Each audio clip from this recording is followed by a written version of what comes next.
विश्व के सभी मेरे साथियों को राजरत्न अंबेडकर की ओर से जय भीम, नमो बुद्धाय।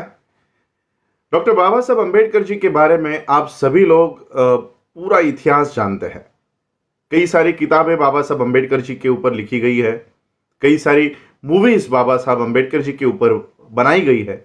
लेकिन आज मैं आप लोगों को ऐसी कुछ बातें बताने के लिए ये वीडियो बना रहा हूं, और केवल यही नहीं, ये पूरी सीरीज चलेगी।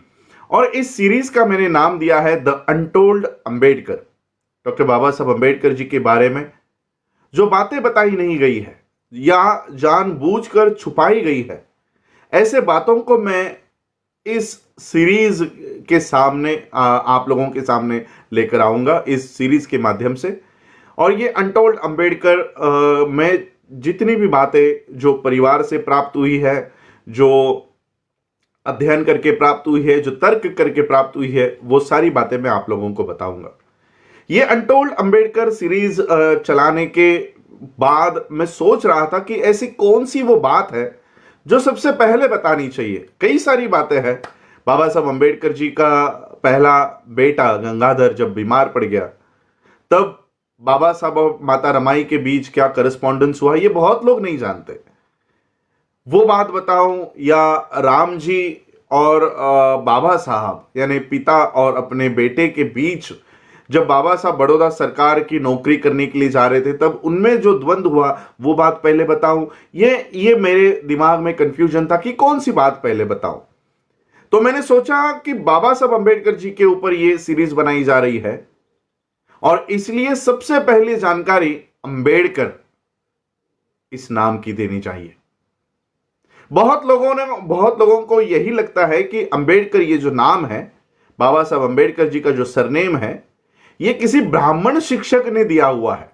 सारी किताबें तो यही कहता है कि बाबा साहब अंबेडकर जी का कोई शिक्षक था, उस शिक्षक का नाम अंबेडकर था, तो उसको इतनी दया आ गई कि उसने अपना नाम बाबा साहब को दे दिया, और बाबा साहब ने फिर ये नाम पूरे विश्व में चमका दिया, और ये नाम एक ब्राह्मण का है।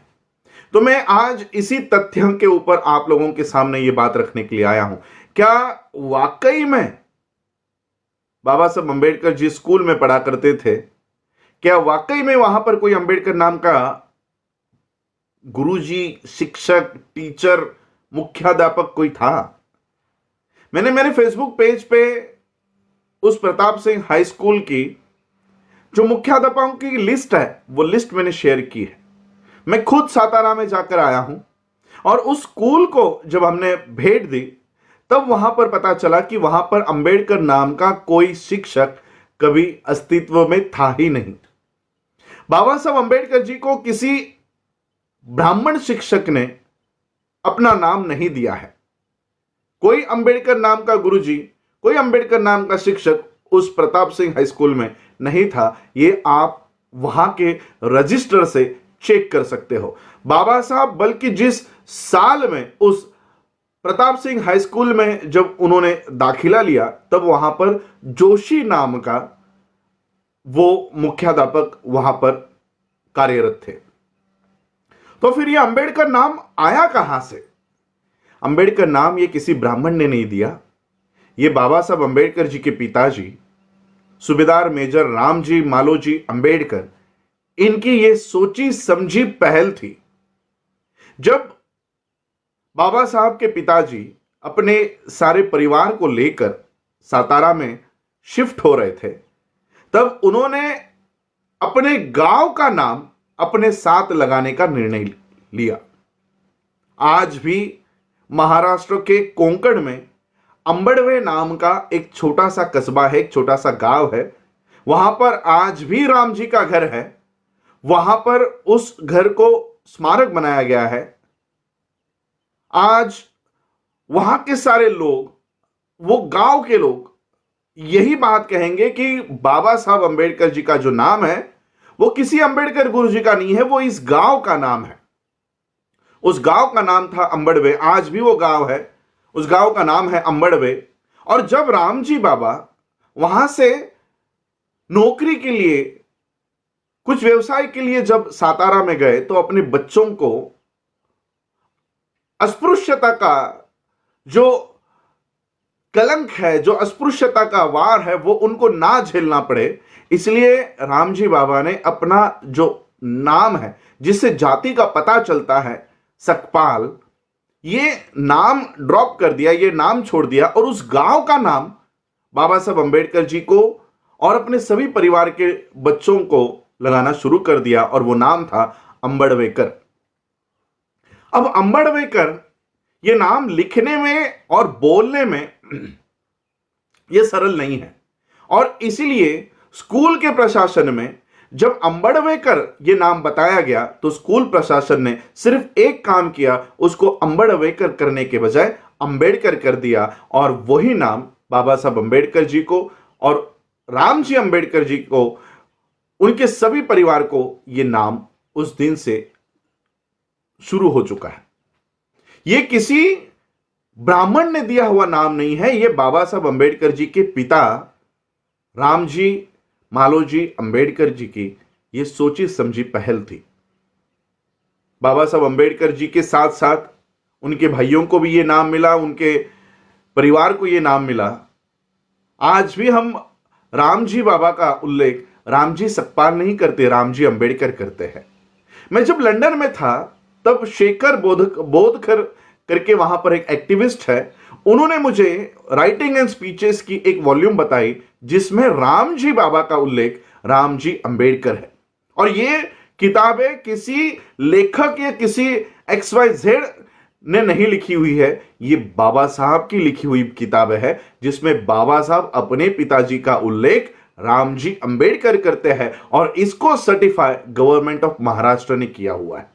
और इसलिए ये बात मैं आज द अनटोल्ड अंबेडकर में यहां से शुरुआत करता हूं कि बाबा साहब अंबेडकर जी को किसी ब्राह्मण ने अपना नाम नहीं दिया, ये बाबा साहब अंबेडकर जी के पिता सूबेदार मेजर रामजी अंबेडकर जी की ये सोची समझी पहल थी कि हमको ये जाति सूचक जो सरनेम है ये छोड़कर अपने गांव का जो नाम है वो लगाना चाहिए। और इसलिए बाबा साहब अंबेडकर जी के पिताजी ने अंबड़वेकर ये नाम लगाया और ये अंबड़वेकर से अंबेडकर हो गया। ये इतना सरल और सीधा है और इसलिए कोई ब्राह्मण ये दावा ना करे कि बाबा साहब अंबेडकर जी को उन्होंने अपना नाम दिया हुआ है।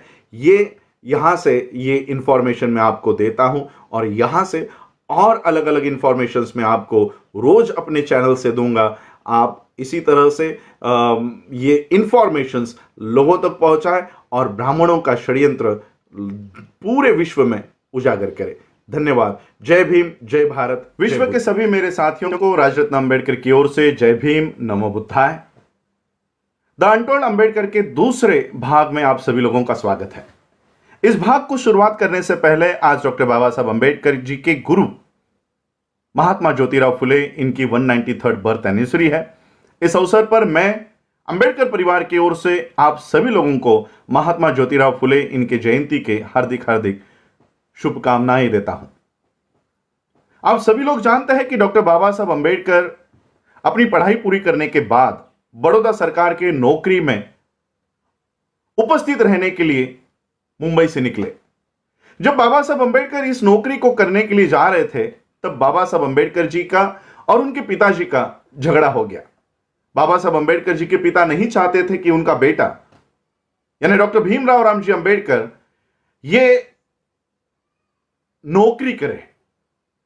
देखो, एक तरफ राम जी अपने बड़े बेटे आनंद को नौकरी करने के लिए विनती करते हैं, लेकिन दूसरी तरफ अपने बेटे भीमराव रामजी अंबेडकर को नौकरी करने से रोकते हैं। ऐसा क्यों है? इसकी एक वजह है। रामजी अंबेडकर जी के पिता मालोजी और उनके पिछली 2 जनरेशंस ये सारी की सारी मिलिट्री में थी। मालोजी के पास तो इतनी जमीन थी, 2 हेक्टर 59 आर इतनी जमीन मालोजी के पास थी, लेकिन फिर भी मालोजी उस जमीन को कसने के बजाय वो मिलिट्री में काम किया करते थे। यहां तक कि रिटायर्ड होने के बाद भी वो अपने बेटे जो मिलिट्री के साथ है, मिलिट्री में है, उनके साथ रहा करते थे, लेकिन अपने जमीन पर उसको कसने का काम नहीं करते थे। यहां तक कि महार वतनदार की जमीन ये अपने बेटों को भी ना मिले और वो ये काम ना करे, इसलिए वो कोशिश करते थे। मालोजी खुद 16वें साल में मिलिट्री में भर्ती हुए थे। बाबा साहब के दादाजी, उस समय नाम के आगे, महारों के नाम के आगे नाक लगाने की प्रथा हुआ करती थी और इसलिए मालोजी को मालनाक के नाम से जाना जाता था। मालोजी अपने शौर्य के लिए उनको 17 मेडल्स अंग्रेजों ने दिए गए थे और उनके शौर्यों को देखते हुए उनको सिंह नाक यह पदवी भी मालोजी को लगाई जाती थी। मालोजी ने अपने बेटे को तैयार किया और रामजी बाबा को उनके आयु के 18वें साल में ईस्ट इंडिया कंपनी के 106 सैपर्स एंड माइनर्स इस विभाग में उनको भर्ती करवाया था। मालोजी बाबा ने रामजी को तैयार किया और रामजी ये गणित में और अंग्रेजी भाषा में प्रभुत्व रखते थे और इसी गुणों को देखते हुए अंग्रेजों ने रामजी बाबा को मिलिट्री के स्कूल में पढ़ाने की भी एक एडिशनल जिम्मेदारी दे दी थी।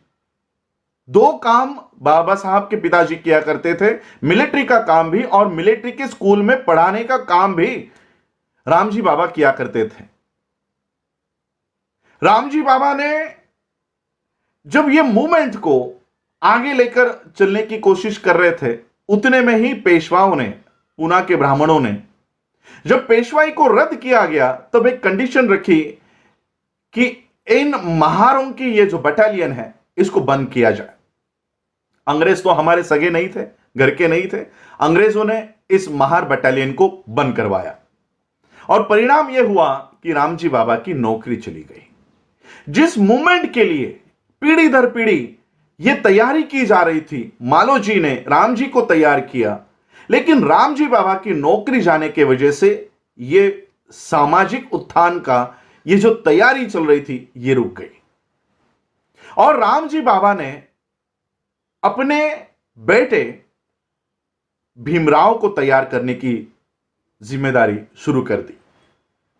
जब रामजी बाबा की नौकरी चली गई तो रामजी बाबा ने अपने 11वें बेटे आनंद को आकर कहा कि उनकी नौकरी चली गई है, क्या वो अपनी पढ़ाई छोड़कर क्या भीमराव को पढ़ाने के लिए नौकरी करने की तैयारी रखते हैं। तब आनंद ने जो जवाब दिया है, ये जवाब तो सभी लोगों को पता है, चांगदेव खैरमोड़े के ग्रंथ में भी लिखा हुआ है।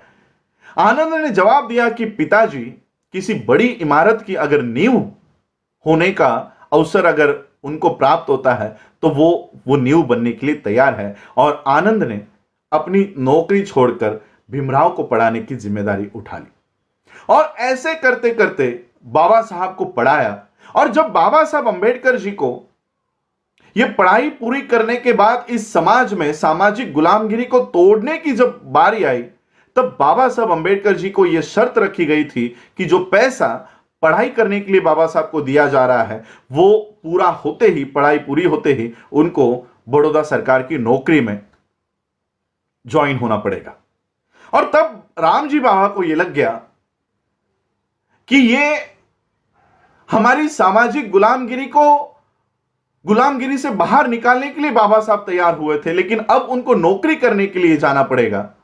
तब रामजी बाबा इस विरोध में खड़े हुए और बाबा साहब को कहा कि आपका जो समय है ये आपका नहीं है, वो समाज का है। इस सामाजिक गुलामगिरी से बाहर निकालने के लिए आपको यह पढ़ाई करने की, हम लोगों ने आप लोगों को यह पढ़ाया है और इसलिए आपको इस सामाजिक गुलामगिरी से बाहर निकलने के लिए आपकी पढ़ाई का, आपके वक्त का पूरा उपयोग करना है। लेकिन बाबा साहब ने अपने पिता को कहा कि मैं ये नहीं कर सकता, क्योंकि बड़ौदा सरकार का ये नियम है, ये शर्त है कि उन्होंने जो पैसे दिए हैं वो केवल मुझे वहां पर नौकरी करने के लिए, वहां पर अपना वक्त लगाना होगा। बाबा साहब 1913 के जनवरी में इस बड़ौदा सरकार की नौकरी करने के लिए निकल गए। बाबा साहब बड़ौदा जाने के बाद बाबा साहब के साथ क्या हुआ ये आप सभी लोग जानते हो, लेकिन मुंबई में उनके पिताजी के साथ क्या हुआ ये बहुत कम लोग जानते हैं। जैसे ही बाबा साहब बड़ौदा में नौकरी करने के लिए गए, मुंबई में उनके पिताजी ने बिस्तर पकड़ लिया, वो बीमार रहना शुरू हो गए। और केवल बाबा साहब के साथ क्या होता होगा, मेरे बेटे को क्या क्या सहन करना पड़ता होगा, यह सोच सोचकर वो इतना बीमार हो गए कि 9 दिन में ही बाबा साहब अंबेडकर बड़ौदा में जाने के बाद एक टेलीग्राम उनके पिताजी के बिना बताए, क्योंकि राम जी नहीं चाहते थे कि मेरे बेटे को मेरी वजह से कोई तकलीफ हो और वो अपना काम छोड़कर मुझे देखने के लिए आए, लेकिन घर वालों ने 9वें दिन में ही बाबा साहब को तार भेजी, टेलीग्राम भेजा कि पिताजी बहुत सीरियस है, तुरंत लौट आओ। बाबा साहब को ये तार मिली और बाबा साहब अपने पिताजी को देखने के लिए, मिलने के लिए बड़ौदा से निकले और ये ट्रेन सूरत में आकर रुकी। आप लोगों को सबको पता है, अपने पिताजी के लिए मिठाई लेने के लिए बाबा साहब नीचे उतरे और उनकी ट्रेन चली गई। दूसरे दिन 2 फरवरी 1931 को बाबा साहब अंबेडकर घर आए और उसी दिन रामजी बाबा का देहांत हो गया। रामजी बाबा और बाबा साहब के बीच आखिरी कुछ पलों में बहुत गहरी बात हुई। उसके बाद बाबा साहब ने अपनी नौकरी त्याग दी और सामाजिक उत्थान के इस लड़ाई में बाबा साहब पूरी ताकत से उतरे। लेकिन जब बाबा साहब माता रमाई से बात करते थे अपने पिताजी की याद में, वो एक बात कहा करते थे कि रामू, जब मैं अपने पिता के साथ खुद को तौल कर देखता हूं तो मैं कहीं कम पड़ गया हूं, ऐसा मुझे लगता है। ऐसा बाबा साहब क्यों कहा करते थे? बाबा साहब इसलिए ये बात कहते थे क्योंकि जो तैयारी मालो जी ने राम जी को तैयार करने में लगाई, जो राम जी ने बाबा साहब को तैयार करने में लगाया, वो कहीं ना कहीं बाबा साहब अंबेडकर अपने अगली पीढ़ी बाबा साहब की कौन है? क्या बाबा साहब के बच्चे और बाबा साहब के नेफ्यू ये बाबा साहब की अगली पीढ़ी थी? नहीं, ये पूरा समाज बाबा साहब की अगली पीढ़ी थी। बाबा साहब अपने अंतिम भाषणों में यही बात कहते हैं कि मुझे मेरे पढ़े लिखे लोगों ने धोखा दिया। वो इसलिए कहते हैं क्योंकि बाबा साहब ये मूवमेंट, जहां तक बाबा साहब ये कारवा लेकर आए थे, ये कारवा अगली जनरेशन को देकर जाना चाहते थे, लेकिन अगली पीढ़ी बाबा साहब अंबेडकर जी के फैसिलिटीज को लेकर खुश रह रही थी, लेकिन बाबा साहब की मूवमेंट को आगे लेकर जाने के लिए आगे नहीं आ रही थी। और इसलिए बाबा साहब ने व्यथित होकर ये बात कही कि ये कारवा मैं यहां तक लेकर आया हूं, अगर हो सकता है तो इसको आगे लेकर जाओ, लेकिन पीछे लेकर मत जाओ। और इसलिए बाबा साहब माता रमाई से बात करते हुए कहते थे कि मेरे पिताजी के साथ मैं अपने आप को जब तोलता हूं तो कहीं ना कहीं मैं कम पड़ गया हूं, ऐसा लगता है। वो इसलिए क्योंकि बाबा साहब ये मूवमेंट जिनके हाथों में ट्रांसफर करना चाहते थे, वो नौकरी लेकर, वो घर बनाकर, गाड़ी लेकर अपने परिवार में खुश होने लग गए थे और बाबा साहब की मूवमेंट चलाने के लिए आगे नहीं आ रहे थे। जय भीम, नमो बुद्धाय। विश्व के सभी मेरे साथियों को राजरत्न अंबेडकर की ओर से जय भीम, नमो बुद्धाय। द अनटोल्ड अंबेडकर के तीसरे भाग में आप सभी लोगों का स्वागत है। डॉक्टर बाबा साहब अंबेडकर जब अपनी पढ़ाई करने के लिए लंदन गए, लंदन स्कूल ऑफ इकोनॉमिक्स में जब बाबा साहब पढ़ाई कर रहे थे, तब बाबा साहब जिस घर में एज अ पेइंग गेस्ट रहा करते थे, उस घर के बारे में आपको कुछ अनटोल्ड बातें बताना चाहता हूं। बाबा साहब जिस घर में एज अ पेइंग गेस्ट रहा करते थे, उस घर के एग्रीमेंट के साथ साथ उस घर मालकिन ने बाबा साहब को रोज का सुबह का नाश्ता भी देना है, ऐसा करार उस एग्रीमेंट में था। लेकिन उस घर की मालकिन इतनी दुष्ट थी कि वो बाबा साहब को हफ्ते में या 2 हफ्ते में एक बार नाश्ता दिया करती थी, और वो भी ब्रेड के कुछ टुकड़े। बाबा साहब का एक दोस्त वहां पर था। बाबा साहब के उस दोस्त ने बाबा साहब को कुछ पापड़ दिए थे, तो बाबा साहब उस पापड़ के टुकड़ों को खाकर गुजारा किया करते थे।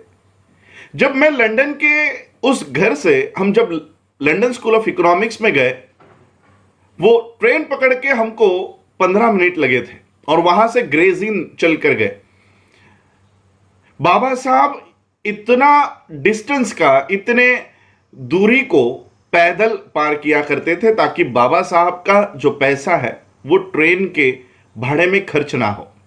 बाबा साहब इतने ट्रायंगल में पूरे दिन भर में वो पैदल उस लंदन स्कूल ऑफ इकोनॉमिक्स और ग्रेज इन में जाया करते थे। इन हालातों में जब बाबा साहब के पास ही पैसे नहीं है, ऐसे हालातों में बाबा साहब का दूसरा बेटा गंगाधर बीमार पड़ गया। माता रमाई मुंबई में उसका देखभाल कर रही थी, लेकिन जब माता रमाई को लग गया कि अब ये बच नहीं सकता है और इसके दवाई के लिए पैसे नहीं हैं, तब माता रमाई ने बाबा साहब को टेलीग्राम किया। बाबा साहब को टेलीग्राम किया और उस टेलीग्राम में बाबा साहब के लिए लिखा कि बाबा साहब, हमारा बेटा गंगाधर बहुत बीमार है, उसके दवाई के लिए कुछ पैसे भेज दीजिए। बाबा साहब ने क्या रिप्लाई भेजा आप लोगों को पता है? बाबा साहब ने रिप्लाई में लिखा कि रामू, अगर हमारा बच्चा अगर बच नहीं सकता है तो हमें उसे जाने देना चाहिए। एक बाप अपने बेटे के लिए कह रहा है कि अगर वो नहीं बच सकता तो हमें उसे जाने देना चाहिए। बाबा साहब और आगे लिखते हैं कि रामू, मैं भी यहां पर एक ब्रेड का टुकड़ा खाकर गुजारा कर रहा हूं। ऐसे हालातों में मेरे पास आपको भेजने के लिए पैसे नहीं है।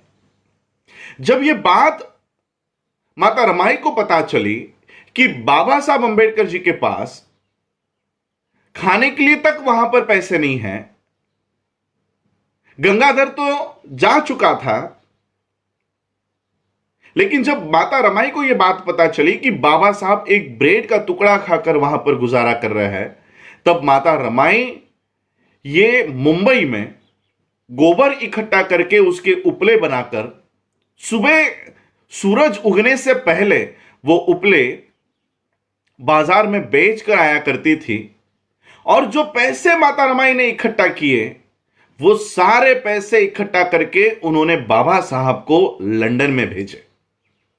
ये भारत के ही नहीं, विश्व की पहली महिला ऐसी होगी जिन्होंने भारत से परदेश में अपने पति के लिए पैसे भेजे होंगे। वरना आज भी 2020 में भी अगर पति 1 या 10 तारीख तक पैसे नहीं देता तो उसकी पत्नी उसके पीछे हाथ धोकर लग जाएगी। लेकिन माता रमाई पहली ऐसी पत्नी होगी, पहली ऐसी स्त्री होगी जिन्होंने अपने पति के लिए परदेश में पैसे भेजे। ये अनकही बातें किसी किताबों में या किसी मूवीज में आपको नहीं मिलेगी, ये अनटोल्ड अंबेडकर में आपको मिलेगी।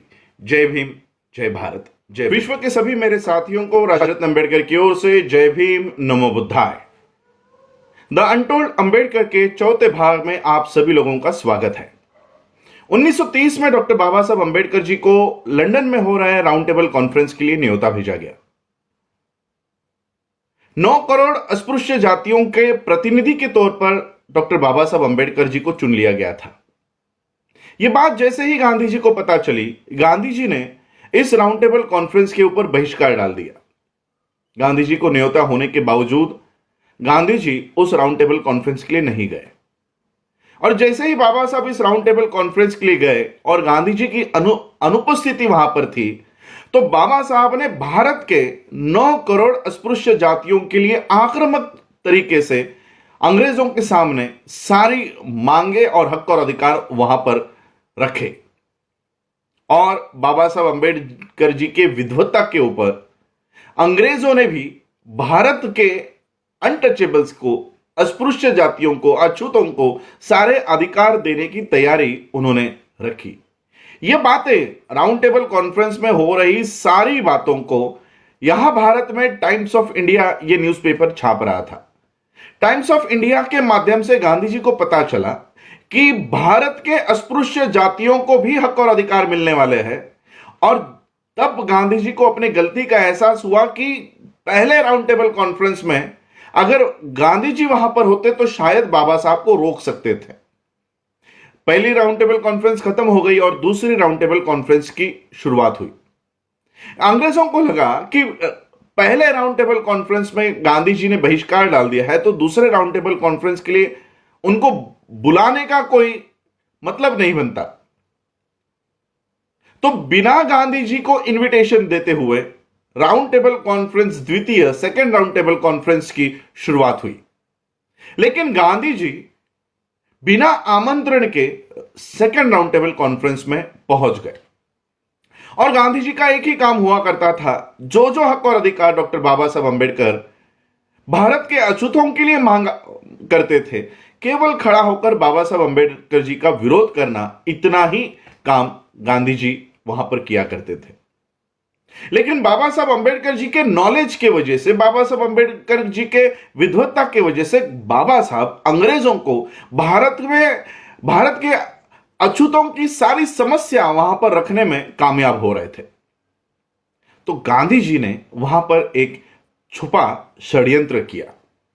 वहां पर भारत के मुस्लिम्स, इनका जो डेलीगेशन गया था सर आगा खान इनके नेतृत्व में, गांधी जी ने इस मुस्लिम डेलीगेशन को अपने वहां खाने के लिए बुलाया। गांधी जी ने इन मुस्लिम सारे नेताओं को खाना खिलाने के बाद 14 मुद्दे एक कागज पे लिखे और नीचे दस्तखत करके इन मुस्लिम नेताओं को दिया और उनको कहा कि आपके सारी मांगों का मैं समर्थन करता हूं, आपके सभी हक और अधिकार को मेरा समर्थन है। एक तरफ गांधी जी सारे हक और अधिकार मुसलमानों को देने के लिए तैयार थे और दूसरी तरफ अछूतों के हक और अधिकार के खिलाफ थे। मुस्लिम डेलीगेशन ने वो कागज लिया, सारी मांगे उन्होंने पढ़ी और गांधी जी का समर्थन है ये देखते हुए भी मुस्लिम डेलीगेशन ने गांधी जी को सवाल किया कि गांधी जी इसके बदले में आपको क्या चाहिए, हम क्या कर सकते हैं इसके बदले में आपके लिए। तो गांधी जी ने कहा, कल सुबह जब राउंड टेबल कॉन्फ्रेंस की शुरुआत होगी और जैसे ही डॉक्टर बी आर अंबेडकर अपने चेयर से उठकर जो जो हक और अधिकार भारत के अछूतों के लिए मांगने वाले हैं, वो सारे हक और अधिकार का विरोध आपको करना है।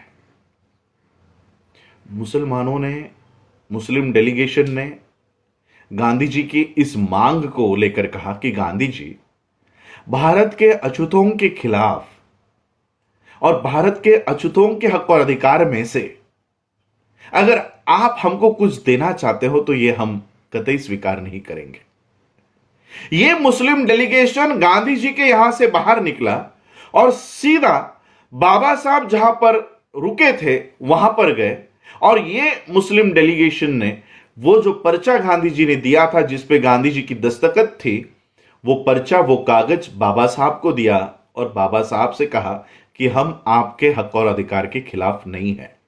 दूसरे दिन ये मुस्लिम डेलीगेशन गांधी जी के पक्ष में खड़े होने के बजाय ये बाबा साहब अंबेडकर जी के पक्ष में खड़े हुए और परिणाम यह हुआ कि सेकेंड राउंड टेबल कॉन्फ्रेंस में कॉम्युनल अवार्ड, यानी ऐसे हक और अधिकार जो आज भी इस देश के अछूतों को नहीं मिले हैं, वो सारे हक और अधिकार 1932 में राउंड टेबल कॉन्फ्रेंस में बाबा साहब अंबेडकर जी ने भारत के अछूतों के लिए प्राप्त किए। उस कॉम्युनल अवार्ड का आगे जाकर क्या हुआ, बाबा साहब अंबेडकर जी को क्यों पुणे पैक्ट पे साइन करनी पड़ी, बाबा साहब ने क्यों कहा कि मुझे गोली मार दो लेकिन मैं अपना कॉम्युनल अवार्ड नहीं दूंगा, ये आगे चलकर क्या हुआ, ये द अनटोल्ड अंबेडकर के 5वें भाग में मैं आपको बताऊंगा। जय भीम, नमो बुद्धाय। विश्व के सभी मेरे साथियों को राजरत्न अंबेडकर की ओर से जय भीम, नमो बुद्धाय। द अनटोल्ड अंबेडकर के 5वें भाग में आप सभी लोगों का स्वागत है। इस भाग की शुरुआत करने से पहले आज बोधिसत्व विश्व रत्न महामानव बाबा साहब डॉक्टर भीमराव रामजी अंबेडकर जी की 129वीं जन्म जयंती के अवसर पर मेरी ओर से, अंबेडकर परिवार की ओर से आप सभी लोगों को ढेर सारी मंगल कामनाएं। यह 5वां भाग चौथे भाग का एक कंटिन्यू भाग है, इसलिए मैं चौथे भाग में क्या हुआ था ये एक क्विक रिकैप आपको बताना चाहता हूं।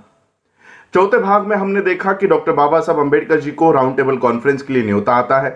पहले राउंड टेबल कॉन्फ्रेंस पे गांधी बहिष्कार डालते हैं और गांधी जी के वहां अनुपस्थिति होने की वजह से बाबा साहब अंबेडकर भारत के अस्पृश्य लोगों की 9 करोड़ लोगों की हक और अधिकार की मांगे वहां पर रखते हैं। अंग्रेजों से वो सारे अधिकार प्राप्त करते हैं। गांधी को ये बात भारत में पता चलती है। दूसरे राउंड टेबल कॉन्फ्रेंस में गांधी वहां पहुंचते हैं और केवल बाबा साहब का विरोध करने का काम करते हैं। वहां पर वो एक छुपा षड्यंत्र करते हैं, वहां की मुस्लिम डेलीगेशन को बाबा साहब का विरोध करने के लिए तैयार करते हैं। मुस्लिम्स बाबा साहब का विरोध करने के बजाय बाबा साहब के पक्ष में खड़े होते हैं और परिणाम होता है बाबा साहब को कम्युनल अवार्ड दिया जाता है। यहां तक हमने कल के भाग में देखा। इसके आगे क्या हुआ? इसके आगे ये हुआ, ये आप सभी लोगों को पता है, गांधी जी ने धमकी दे दी, वहीं पर लंदन में धमकी दे दी कि भारत के अछूतों को अगर कोई अधिकार देते हो तो मैं अपनी जान जाने तक अनशन करूंगा, लेकिन इनको मिलने नहीं दूंगा। ये धमकी देने की वजह से जैसे ही गांधी जी भारत में आते हैं, भारत में आने के बाद उनको पूना के येरवड़ा जेल में डाल दिया जाता है। अब इसके बाद जो घटना हुई है वो ऑन रिकॉर्ड है, लेकिन फिर भी उसको आगे नहीं लाया जाता, इसका कभी प्रचार नहीं किया जाता। गांधी जी क्यों अछूतों के हक और अधिकार के खिलाफ थे, यह बात कभी बताई नहीं जाती। हालांकि यह बाबा साहब ने लिखा हुआ है, what Congress and Gandhi have done to the untouchables, इस किताब में, लेकिन फिर भी इसका कभी प्रचार नहीं किया जाता। गांधी जी को जब पूना के येरवड़ा जेल में डाला गया तो गांधी जी ने 3 खत अंग्रेजों को लिखे हैं। ये तीनों खत आपको उस बुक में मिलेंगे, आप कभी जाकर पढ़िए। गांधी जी पहले खत में लिखते हैं, अंग्रेजों को लिखते हैं कि मुझे कोई अनशन नहीं करना है, मुझे कोई भूख हड़ताल नहीं करनी है, लेकिन केवल बाबा साहब को दिया हुआ जो कम्युनल अवार्ड है वो वापस ले लो। कई सारे लोगों को तो कम्युनल अवार्ड क्या है ये तक पता नहीं। हमारे हक और अधिकार सारे के सारे इस कम्युनल अवार्ड में तहत है, निहित है। जैसे आपका सेपरेट इलेक्टोरेट, सेपरेट सेटलमेंट, आपके स्कूलों में, आपके पढ़ाई में, आपके नौकरियों में रिजर्वेशन की प्रावधान है, ये सारे उस कम्युनल अवार्ड में है जो बाबा साहब लड़ झगड़ कर अंग्रेजों से लेकर आए थे, लेकिन गांधी ने वो छीन ली। गांधी ने पहले पत्र में, पहले खत में अंग्रेजों से कहा कि मुझे कोई अनशन नहीं करना है, केवल बाबा साहब को दिया हुआ जो अधिकार है, बाबा साहब को दिया हुआ जो कम्युनल अवार्ड है वो वापस ले लो। अंग्रेजों ने रिप्लाई भेजा कि गांधी जी आप ऐसा कैसे कह सकते हो, आपने खुद हमें यह सहमति दी है कि आप लोगों में, आप 2 पक्षों में अगर कोई समझौता नहीं होता तो जो समझौता हम देंगे, अंग्रेज देंगे, वो आपको कबूल होगा। ऐसे आपने खुद साइन करके हमको वो परमिशन दी है। अब ऐसे हालातों में आप अपने ही जबान से कैसे मुकर सकते हो, इसलिए हम बाबा साहब को दिया हुआ कम्युनल अवार्ड नहीं लेंगे। गांधी जी ने देखा कि अंग्रेज ये कम्युनल अवार्ड वापस लेने को तैयार नहीं है। ऐसे 3 खत मनाने के उन्होंने वहां पर अंग्रेजों को लिखे। अंग्रेजों ने डिनाई कर दिया कि हम ये अवार्ड वापस नहीं लेंगे। उसके बाद गांधी ने अपने साथियों को कहकर कहा कि आप बाबा साहब से जाकर मिलो और बाबा साहब से ये कहो कि आप ये अवार्ड खुद छोड़ दो, खुद से वापस दे दो। बाबा साहब किसी मीटिंग से अपनी गाड़ी से जा रहे थे। रात के अंधेरे में चोरों की तरह, डाकुओं की तरह बाबा साहब अंबेडकर जी की गाड़ी हाईवे पर रोकी गई। हाथ में मशाल लिए हुए कुछ गुंडे बाबा साहब अंबेडकर जी की गाड़ी के ऊपर आकर चढ़कर बाबा साहब की गाड़ी को रोका। बाबा साहब नीचे उतरे और बाबा साहब ने इनको पूछा कि आप लोगों को क्या चाहिए। तो उस गांधी ने भेजे हुए उन गुंडों ने बाबा साहब को बताया कि आपने जो अवार्ड लेकर आए हैं, आप जो कम्युनल अवार्ड लेकर आए हैं, वो खुद से अंग्रेजों को वापस दे दो। बाबा साहब ने वहीं पर एक स्टेटमेंट कही, एक बात कही कि वो जो सामने खंबा दिख रहा है ना, उस सामने के खंबे पर लटका कर मुझे गोली भी अगर मार देते हो तो भी मेरे समाज के हक और अधिकार में कतई वापस नहीं देने वाला, मैं बिल्कुल वापस नहीं दूंगा। सोचिए, जो बाबा साहब अंबेडकर गोली खाने के लिए तैयार थे लेकिन अपने समाज के हक और अधिकार देने के लिए तैयार नहीं थे, वापस लौटाने के लिए तैयार नहीं थे, उन बाबा साहब ने पुणे पैक्ट पे साइन क्यों की? ये सारे लोग जो गुंडे भेजे थे वो गांधी जी को जेल में जाकर मिले। सरदार वल्लभ भाई पटेल, बाकी के सारे लोग, उनमें गांधी जी का एक सचिव हुआ करता था, सेक्रेटरी हुआ करता था, जो हमेशा गांधी जी की बातों को नोट करता था। उसका नाम था देसाई। एक देसाई डायरी करके, ये एक डायरी अस्तित्व में है जिसमें गांधी जी की कई सारी अनकही बातें हैं। इस देसाई ने एक बहुत बड़ी बात अपने डायरी में नोट कर ली। सभी कार्यकर्ता, सभी नेतागण गांधी जी को मिलने के लिए पुणे के येरवड़ा जेल में गए और गांधी जी से पूछा कि गांधी जी, ये तुच्छ अछूत लोगों के लिए आप अपना महान जीवन क्यों त्याग कर रहे हो? छोड़ दो, उनको जो मिलना है मिलने दो। आप क्यों इन लोगों के लिए अपनी जान कुर्बान करने के ऊपर तुले हो? क्यों भूख हड़ताल पर लगे हो? उनको जो लेना है लेने दो। गांधी जी ने जो जवाब दिया वो देसाई ने अपने डायरी में लिखा और वो जवाब ये था कि हम भारत के आजादी के लिए लड़ रहे हैं। कल को अगर भारत को आजादी मिल गई और बाबा साहब अंबेडकर जी के पास ये कॉमनवेल्थ अवार्ड रहा तो इस देश का, भारत का प्रधानमंत्री ये नेहरू नहीं, अंबेडकर बन जाएंगे। गांधी के चेलों को लगा ये तो बहुत खतरनाक अवार्ड लेकर आए हैं, ये तो बहुत खतरनाक हक और अधिकार लेकर आए हैं। ऐसे हालातों में बाबा साहब से ये अवार्ड छीन लेना चाहिए। और फिर परिणाम यह हुआ कि हमारे समाज की औरतों पे बलात्कार करना शुरू कर दिया गया, उनके घरों को जलाना शुरू कर दिया गया, उनके ही खेतों में उनको जाने से मनाही कर दी गई। हर तरह के अन्याय और अत्याचार अछूतों के ऊपर इन लोगों ने शुरू कर दिए। और बाबा साहब अंबेडकर जी के सामने एक सवाल रखा कि बाबा साहब, जो हक और अधिकार आप अपने लोगों के लिए लेकर आए हो, वो हक और अधिकार अगर उसका इस्तेमाल करने के लिए आपके लोग ही अगर जिंदा नहीं रहे तो ये अवार्ड किसको दोगे? और परिणाम, बाबा साहब को पुणे पैक्ट पे साइन करनी पड़ी। बाबा साहब को पुणे पैक्ट पे साइन करने से पहले बाबा साहब ने एक खत लिखा है, जो खत पढ़ते हुए हम लोगों के आंखों में आंसू आ जाते हैं। बाबा साहब कहते हैं कि एक तरफ मेरे समाज की जान है, एक तरफ उन लोगों की, उन बेकसूर लोगों की जान दांव पर लगी है और एक तरफ गांधी की जान है। अब मैं एक इंसान की जान बचाऊं या मेरे समाज की जान बचाऊं? और मैं अपने समाज की जान बचाने के लिए ये पुणे पैक्ट पे साइन करने के लिए जा रहा हूं। बाबा साहब ने बहुत मजबूरी में, बहुत ही दबाव में आकर ये पुणे पैक्ट पे साइन किया, और वो भी अपने लिए नहीं, मेरा समाज जिंदा रहना चाहिए, मेरा समाज सुरक्षित रहना चाहिए, इसलिए बाबा साहब ने ये साइन कर दी। वरना बाबा साहब ने उधर ही कह दिया था कि मुझे गोली भी मार देते हो तो भी मेरे समाज के हक और अधिकार मैं वापस नहीं दूंगा। लेकिन जैसे ही बाबा साहब को संविधान सभा पर जाने की संधि मिली, अपॉर्चुनिटी मिली, बाबा साहब ने जो सारे हक और अधिकार थे वो फिर से संविधान में हम लोगों को दे दिए। आज जो मेंबर ऑफ पार्लियामेंट आप देखते हो, 131 भारत में member of parliament schedule caste के आते हैं और समाज पे हो रहे अन्याय अत्याचार के लिए ये मुंह तक नहीं खोलते। वो इसलिए नहीं खोलते क्योंकि ये कॉमनवेल्थ अवार्ड से प्राप्त हुए, कॉमनवेल्थ अवार्ड से निकले हुए मेंबर ऑफ पार्लियामेंट नहीं, ये पुणे पैक्ट से निकले हुए गांधी के मेंबर ऑफ पार्लियामेंट्स है। इसलिए ये हमारी हक और अधिकार की बात संसद में नहीं करते। बाबा साहब ने what Congress and Gandhi have done to the untouchables में इन्हीं मेंबर ऑफ पार्लियामेंट्स को एजेंट करके उल्लेख किया हुआ है। एजेंट का हिंदी में अर्थ होता है दलाल। ऐसे लोगों को हम अपना नेता मानते हैं और इसलिए पूना पैक्ट के इस जहर को भी हम लोगों को खत्म करने का काम करना चाहिए। आज बाबा साहब के अनटोल्ड अंबेडकर इस सीरीज में ये बात मैंने आप लोगों के सामने रखी, आप लोगों ने मुझे सुना, उसके लिए आभार। जय भीम, जय भारत, नमो बुद्धाय। विश्व के सभी मेरे साथियों को राजरत्न अंबेडकर की ओर से जय भीम, नमो बुद्धाय। द अनटोल्ड अंबेडकर के छठे भाग में आप सभी लोगों का स्वागत है।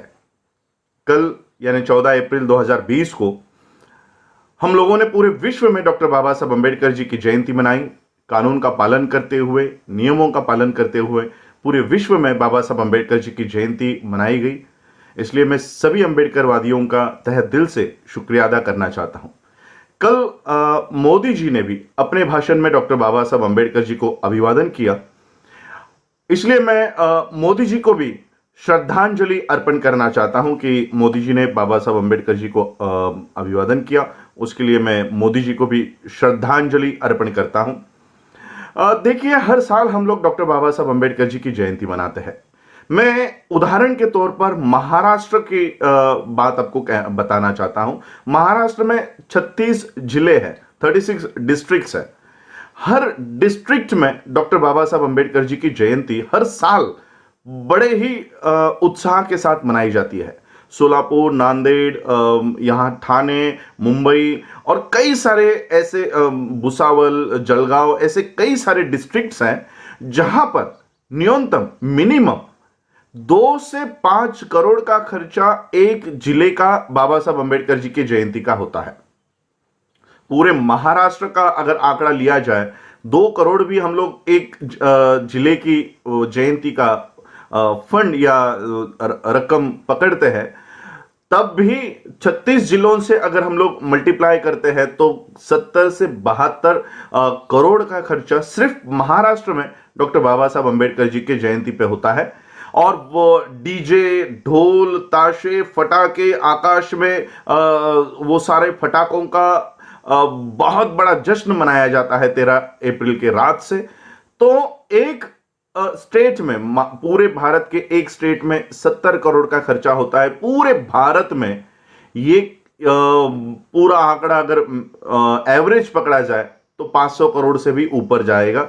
मैं सिर्फ मिनिमम कुछ कुछ स्टेट्स को इसमें नहीं पकड़ रहा हूं, तो फिर भी हम लोग 500 से 800 करोड़ का खर्चा सिर्फ भारत में करते हैं। और पूरे विश्व में यह आंकड़ा 1500 करोड़ का जाता है। यानी बाबा साहब अंबेडकर जी की एक साल की जयंती का खर्चा पूरे विश्व का मिनिमम, न्यूनतम ये 1500 करोड़ का खर्चा हम लोग बाबा साहब अंबेडकर जी के जयंती पे करते हैं। और करना भी चाहिए। 1500 नहीं, 15,000 करोड़ का भी खर्चा अगर करने की नौबत आती है तो वो भी करनी चाहिए। लेकिन किसने करनी चाहिए? चलिए जानते हैं बाबा साहब अंबेडकर जी के लिखे हुए उस भाषण के दायरे से कि बाबा साहब अंबेडकर जी की जयंती कैसे मनानी चाहिए। खुद बाबा साहब अंबेडकर जी के इस स्पीच से। बाबा साहब अंबेडकर जी की जयंती 14 अप्रैल 1956 की जयंती, 1956 की जयंती बाबा साहब के मुंबई के कार्यकर्ता चाहते थे कि बाबा साहब के जो बर्थ एनिवर्सरी है वो बहुत बड़े जश्न के साथ मनाई जाए। तो ये मुंबई के कार्यकर्ता बाबा साहब अंबेडकर जी के पास आए। बाबा साहब अंबेडकर जी के पास आकर इन्होंने कहा कि बाबा साहब, हम आपके ये जो बर्थ एनिवर्सरी है, आपका जो जन्मदिन है, ये हम मनाना चाहते हैं और मुंबई में यहां पर हमने कार्यक्रम का आयोजन किया है, तो हम आपसे विनती करना चाहते हैं कि आप उस कार्यक्रम में आए। बाबा साहब ने उन कार्यकर्ताओं को, मुंबई के कार्यकर्ताओं को मना कर दिया कि मैं ऐसे कार्यक्रम में नहीं जाता, मैं ये कार्यक्रम में नहीं जाऊंगा। तो इन मुंबई के कार्यकर्ता मायूस हो गए, लेकिन उन्होंने हार नहीं मानी। इन्होंने क्या किया, ये बाबा साहब के नजदीकी और कोई कार्यकर्ता है या रिश्तेदार है, ये उनके पास गए और उन्होंने मनाया कि आप प्लीज कृपया करके बाबा साहब को मनाइए और इस कार्यक्रम में उनको आने के लिए कहिए। बाबा साहब को बहुत मनाया गया। तब बाबा साहब ने कहा कि ठीक है, मैं थोड़ी देर के लिए इस कार्यक्रम में आकर चला जाऊंगा। बाबा साहब के जन्मदिन का कार्यक्रम और बाबा साहब को ही चीफ गेस्ट उस कार्यक्रम में बनाया गया है। बाबा साहब उस कार्यक्रम में जाते हैं। और उस कार्यक्रम में जो स्पीच बाबा साहब ने दिया हुआ है, ये स्पीच दरअसल ये अनटोल्ड बात भी नहीं है, ये बताई हुई बात है, जाहिर बात है, लेकिन फिर भी हम इस बात को अनदेखा कर लेते हैं। बाबा साहब अपने स्पीच के लिए खड़े हुए और बाबा साहब ने अपने स्पीच में कहा कि मेरा जय जयकार करने के बजाय मेरा जो अधूरा रहा हुआ जो काम है उसको पूरा करो। और कैसे पूरा करो? उस काम को पूरा करने के लिए अपनी जान की बाजी लगा दो। बाबा साहब ने उस स्पीच में हम लोगों को कहा कि मेरा जय जयकार करने के बजाय मेरा अधूरा रहा हुआ काम पूरा करो। पूरे विश्व में आज बाबा साहब की जयंती हम लोग मनाते हैं। 1500 करोड़ में यह आंकड़ा इसलिए आपको बताना चाहता था कि 1500 करोड़ एक साल में हम बाबा साहब की जयंती के लिए मनाते हैं, लेकिन उसी बाबा साहब अंबेडकर जी की व्यवस्था को हम आज तक खड़े नहीं कर पाए। हमारे पास भारत में बाबा साहब अंबेडकर जी का ये सारी स्पीचेस, राइटिंग्स बताने वाली कोई यूनिवर्सिटी हमारे पास नहीं है। हमारी बातें बताने के लिए हमारे पास आज कोई मीडिया नहीं है, हमारे स्कूल्स नहीं है, हमारे पास हमारे हॉस्पिटल्स नहीं है। 1500 नहीं, 15,000 करोड़ रुपए भी अगर बाबा साहब अंबेडकर जी की जयंती मनाने के लिए अगर लगते हैं तो 15,000 करोड़ रुपए भी लगाकर हमको बाबा साहब की जयंती मनानी चाहिए। लेकिन किसने मनानी चाहिए? जो बाबा साहब के अधूरे रहे हुए काम को पूरा करने की जो कोशिश करता है, उसने बाबा साहब की जयंती मनानी चाहिए। वरना हमारे यहां पर जयंती मनाते हैं, शराब पीकर डीजे में नाचते हैं, ऐसे लोग भी बाबा साहब की जय जयकार करते हैं। दूसरे दिन गणेश के चरणों में जाते हैं, ब्रह्मा के चरणों में जाते हैं, ऐसे लोग भी बाबा साहब की जयंती मनाते हैं। ब्राह्मणों को घर में बुलाकर उनसे होम हवन करवाते हैं, ऐसे लोग भी बाबा साहब की जयंती मनाते हैं। क्या इन लोगों को बाबा साहब की जयंती मनाने का अधिकार है? ऐसे लोगों को डीजे लगाकर ढोल ताशे बजवाकर नाचने का अधिकार है? और इसलिए मैं ये बात आज आप लोगों के सामने रख रहा हूं कि बाबा साहब ने अपने जयंती के लिए, अपने जन्मदिन के लिए खुद कहा कि मेरा जय जयकार करने के बजाय मेरा अधूरा रहा हुआ काम पूरा करो और उसको पूरा करते समय अपनी जान की बाजी लगा दो। और इसलिए 1200-1500 करोड़ नहीं, 15,000 करोड़ रुपए भी अगर बाबा साहब की जयंती मनाने के लिए लगता है तो हम वो देने के लिए, वो खर्च करने के लिए तैयार है। लेकिन दूसरे दिन से बाबा साहब के अधूरे रहे हुए काम करने के लिए जो तैयार है, ऐसे ही लोगों ने बाबा साहब की जयंती मनानी चाहिए। ये राइटिंग एंड स्पीचेस के 18वें खंड के तीसरे भाग में से ये स्पीच, पूरा स्पीच वहां पर लिखा हुआ है। और यही बात मैं आज आप लोगों को बताने के लिए अनटोल्ड अंबेडकर में मैंने ये टॉपिक चुना। आप लोगों ने मुझे सुना, उसके लिए आभार, धन्यवाद। जय भीम, जय भारत, जय बुद्ध। विश्व के सभी मेरे साथियों को हजरत अंबेडकर की ओर से जय भीम, नमो बुद्धाय। द अनटोल्ड अंबेडकर के 7वें भाग में आप सभी लोगों का स्वागत है। ये बात है डॉक्टर बाबा साहब अंबेडकर जी के ड्राफ्टिंग कमेटी के चेयरमैन पद पर जाने की। कई सारे लोगों को आज ये तक पता नहीं है कि बाबा साहब अंबेडकर भारत के देश की संविधान को लिखने के लिए ड्राफ्टिंग कमेटी के चेयरमैन पद पर कैसे गए। एक वक्त था जब बाबा साहब अंबेडकर जी को यह सरल शब्दों में कहा गया था कि बाबा साहब, आपको इस संविधान सभा के दरवाजे ही नहीं तो खिड़कियां भी हमने आपके लिए बंद रखी है। बाबा साहब ऐसे संविधान सभा के ड्राफ्टिंग कमेटी के चेयरमैन पद पर कैसे पहुंचे? अंग्रेजों ने भारत को आजाद करने का एक शर्त रखा कि जब तक इस देश को संविधान तैयार करके नहीं दिया जाता तब तक हम इस देश को आजाद नहीं करेंगे। और इसलिए 1946 में इन लोगों ने, अंग्रेजों ने संविधान सभा का गठन किया। 298 मेंबर्स की यह संविधान सभा, ये 298 मेंबर्स के लिए चुनाव होने वाले थे और चुनाव से जीतने वाले सदस्य ये भारत के संविधान को बनाने की प्रक्रिया में शामिल होने वाले थे। बाबा साहब को इस बात का पता चला। बाबा साहब ने बंबई से इस संविधान सभा में जाने की तैयारी की। जब बाबा साहब अंबेडकर बंबई से इस संविधान सभा में जाने की तैयारी कर रहे थे, तब गांधी और पटेल ने आकर बाबा साहब से कहा कि बाबा साहब, इस संविधान सभा के दरवाजे ही नहीं तो खिड़कियां भी हमने आपके लिए बंद रखी है, हम आपको इस संविधान सभा में आने ही नहीं देंगे। बाबा साहब व्यथित होकर यह सोच रहे थे कि किसी भी हालत में मुझे इस संविधान सभा में जाना चाहिए। अगर मैं इस संविधान सभा में नहीं गया तो इस देश के लोगों के लिए सुरक्षा कवच तैयार नहीं कर पाऊंगा। बाबा साहब की इस व्यथा को देखते हुए पश्चिम बंगाल में बैठे हुए जोगेंद्रनाथ मंडल, इन्होंने बाबा साहब को पश्चिम बंगाल में आमंत्रण दिया कि आप यहां आइए। और पश्चिम बंगाल के मुस्लिम लोगों ने और वहां की रविदास कम्युनिटी ने बाबा साहब अंबेडकर जी को वहां से चुनकर इस भारत देश के संविधान सभा में भेजा। 298 मेंबर्स की यह संविधान सभा 9 दिसंबर 1946 को इस संविधान सभा का कामकाज शुरू हुआ और पहले ही दिन का कामकाज इतना विवादास्पद है कि वहीं से झगड़े शुरू हो चुके थे। नेहरू ने कुछ मुद्दों के ऊपर वहां पर अपना प्रस्ताव सबमिट किया, उस संविधान सभा को दिया और संविधान सभा में कुछ मुद्दे पारित हो गए, लेकिन कुछ मुद्दों के ऊपर बहस छिड़ गई। और वो बहस इतनी तीखी बहस थी कि वो बहस झगड़ों में रूपांतर हो गया। डॉक्टर राजेंद्र प्रसाद इस संविधान सभा के चेयरमैन थे। 298 मेंबर्स को जब अपनी बात रखने का मौका मिलता तो 2 दिन के बाद और केवल 5 मिनट के लिए वो मौका उनको दिया जाता था।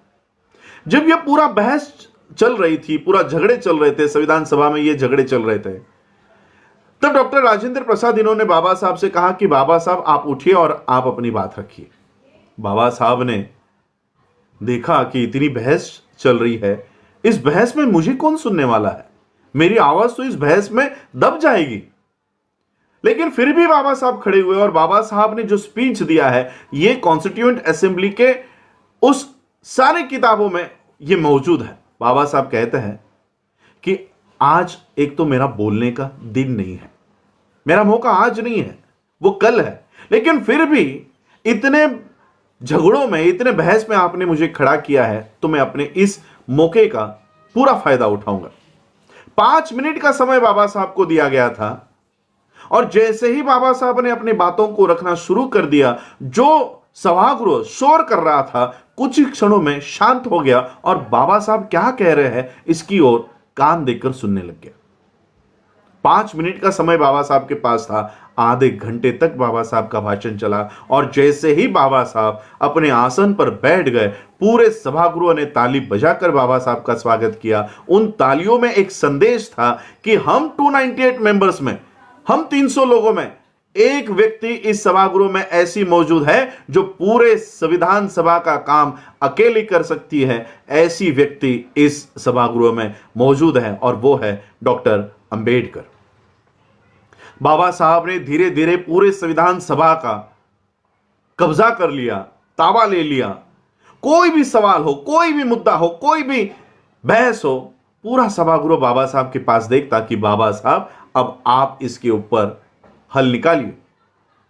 लेकिन यह बात नेहरू को हजम नहीं हो रही थी। नेहरू सोच रहे थे कि यहां से तो बाबा साहब अंबेडकर जी के प्रति लोगों का आदर बढ़ते जा रहा है। नेहरू ने वहां पे एक षड्यंत्र किया। जिस प्रांत से डॉक्टर बाबा साहब अंबेडकर चुनकर भारत के संविधान सभा के सदस्य बने थे, उस प्रांत को जब इस देश का विभाजन किया जा रहा था तब बाबा साहब अंबेडकर जी का मतदार संघ इन्होंने पाकिस्तान को दे दिया ताकि बाबा साहब अंबेडकर भारत के सदस्य ना रहे, भारत के मतदार क्षेत्र के सदस्य ना रहे और बाबा साहब अंबेडकर जी का भारत के संविधान सभा का सदस्यत्व पद रद्द हुआ। बाबा साहब को इस षड्यंत्र का पता चल चुका था और इसलिए बाबा साहब ने नेहरू या गांधी के सामने हाथ फैलाने के बजाय, कोई मांग करने के बजाय, बाबा साहब अंबेडकर जी ने रामसे मैकडॉनल्ड को पकड़ा और कहा कि नेहरू ने मेरे साथ षड्यंत्र किया है और मेरी सदस्यता रद्द हो, इसलिए जानबूझकर मेरा मतदार क्षेत्र ये पाकिस्तान को दे दिया है। रामसे मैकडॉनल्ड ने नेहरू को बुलाया और नेहरू से कहा कि जब तक आप डॉक्टर अंबेडकर को भारत के संविधान सभा पर फिर से चुनकर नहीं लेते तब तक आपके देश को कोई आजादी नहीं दूंगा। ये सीधे शब्द में ये रामसे मैकडॉनल्ड ने नेहरू को कहा और नेहरू की ये मजबूरी हो गई कि अगर आजादी चाहिए तो बाबा साहब को संविधान सभा पर लेना होगा। और फिर नेहरू ने अपने एक कांग्रेस के सदस्य से इस्तीफा मांगा और वो इस्तीफा दी हुई कुर्सी बाबा साहब को दी। बाबा साहब फिर से इस भारत के संविधान सभा के सदस्य बन गए और देखते देखते बाबा साहब अंबेडकर पूरे भारत के संविधान सभा के ड्राफ्टिंग कमेटी के चेयरमैन पद पर गए। 2 साल 11 महीने 18 दिन तक लगातार बाबा साहब अंबेडकर जी ने एक एक आर्टिकल को 15-15 दिन व्यतीत करते हुए बिताते हुए इस देश का ही नहीं, भारत के देश का ही नहीं, विश्व का गौरवशाली संविधान बाबा साहब अंबेडकर जी ने 26 नवंबर 1949 को डॉक्टर राजेंद्र प्रसाद इनको सौंप दिया और भारत को विश्व का गौरवशाली संविधान प्राप्त हुआ। जय भीम, जय भारत, जय बुद्ध। विश्व के सभी मेरे साथियों को राजरत्न अंबेडकर की ओर से जय भीम, नमो बुद्धाय। द अनटोल्ड अंबेडकर के 8वें भाग में आप सभी लोगों का स्वागत है। इस भाग में हम लोग देखेंगे कि भारत के लोगों को वोट का अधिकार कैसे मिला। अंग्रेजों ने भारत को आजाद करने के लिए क्रमबद्ध तरीके से इस देश के लोगों को हक और अधिकार देने की शुरुआत कर दी और इसी इनिशिएटिव को लेते हुए उन्होंने 1917 में एक कमेटी का गठन किया और उस कमेटी का नाम था south bureau committee. South bureau committee Bharat में आई और भारत के लोगों को क्या क्या अधिकार देने चाहिए इसकी पढ़ाई करने के लिए, इसकी जांच करने के लिए यह कमेटी भारत में आई और भारत के लोगों को वोट का अधिकार कैसे देना चाहिए, किस तरह से दिया जाए, इसका मुआयना करने के लिए यह कमेटी भारत में आई। साउथ ब्यूरो कमेटी जब भारत में आई तब गांधी जी ने इस कमेटी को मुलाकात दी और मुलाकात में उन्होंने कहा कि इस देश में आप वोट का अधिकार देने के लिए आए हो, आपका इस देश में स्वागत है, लेकिन आप हमारे धर्म में इंटरफेयर, दखल अंदाजी ना करें। साउथ ब्यूरो ने कहा हम आपके धर्म में इंटरफेयर करने के लिए यहां नहीं आए हैं, भारत के लोगों को आने वाले संविधान में क्या क्या अधिकार होने चाहिए उसका मुआयना करने के लिए, उसकी जांच करने के लिए हम यहां पर आए हैं। तो गांधी जी ने कहा कि ठीक है, आप वोट का अधिकार इस देश के लोगों को देने के लिए आए हो, लेकिन वोट का अधिकार इस देश में 3 ही वर्गों को मिलना चाहिए। साउथ ब्यूरो ने पूछा कौन से 3 वर्ग? गांधी जी ने कहा भारत के लोग, ऐसे ही लोगों को वोट का अधिकार होना चाहिए जो लोग पढ़े लिखे हो, जो लोग 8वीं पास होने का, कम से कम 8वीं पास होने का जिनके पास सबूत हो, ऐसे ही लोगों को वोट देने का अधिकार भारत में होना चाहिए। दूसरा वर्ग जो इस देश में टैक्स भरता है, इनकम टैक्स, प्रॉपर्टी टैक्स भरता हो, ऐसे ही लोगों को वोट का अधिकार इस देश में देना होगा। और तीसरा वर्ग इस देश के राजा, महाराजा और संस्थानिक, इन्हीं लोगों को वोट का अधिकार इस देश में आपको देना होगा। साउथ ब्यूरो ने कहा ठीक है, हम इन लोगों को वोट का अधिकार देंगे। यह बात बाबा साहब को पता चली। बाबा साहब को जब पता चला कि गांधी ने इस तरह का बयान साउथ ब्यूरो कमेटी को दिया है, आगे चलकर साइमन कमीशन को दिया गया है, बाबा साहब ने इस साइमन कमीशन से मुलाकात की और साइमन कमीशन को यह समझाकर कहा कि गांधी के अनुसार अगर आप इस देश में वोट का अधिकार इस देश में लागू करोगे तो इस देश में 90% लोगों को वोट का अधिकार ही नहीं मिलेगा।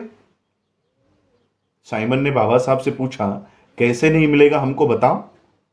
बाबा साहब ने बताया कि मनुस्मृति के अनुसार भारत के लोगों को पढ़ाई लिखाई करने का अधिकार ही नहीं है।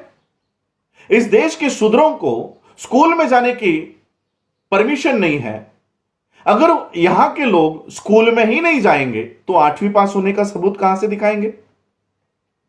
भारत के लोगों को, भारत के शूद्रों को जमीन खरीदने का अधिकार नहीं, पैसा इकट्ठा करने का अधिकार नहीं। अगर जमीन ही हमारे पास नहीं हो, पैसे ही हमारे पास नहीं हो, तो जमीन पर टैक्स भरी हुई रिसीट, पैसे पर टैक्स भरी हुई रिसीट हमारे पास कहां से आएगी? हमारे पास ये सारे दस्तावेज आपको बताने के लिए नहीं है। तो साइमन ने बाबा साहब से पूछा तो इस देश के लोगों को, सभी लोगों को वोट का अधिकार देना हो तो हमको क्या करना होगा? बाबा साहब ने कहा कि पहली बात तो हम आपको कोई 8वीं पास होने का और इनकम टैक्स और प्रॉपर्टी टैक्स की कोई रिसीट नहीं दिखा सकते।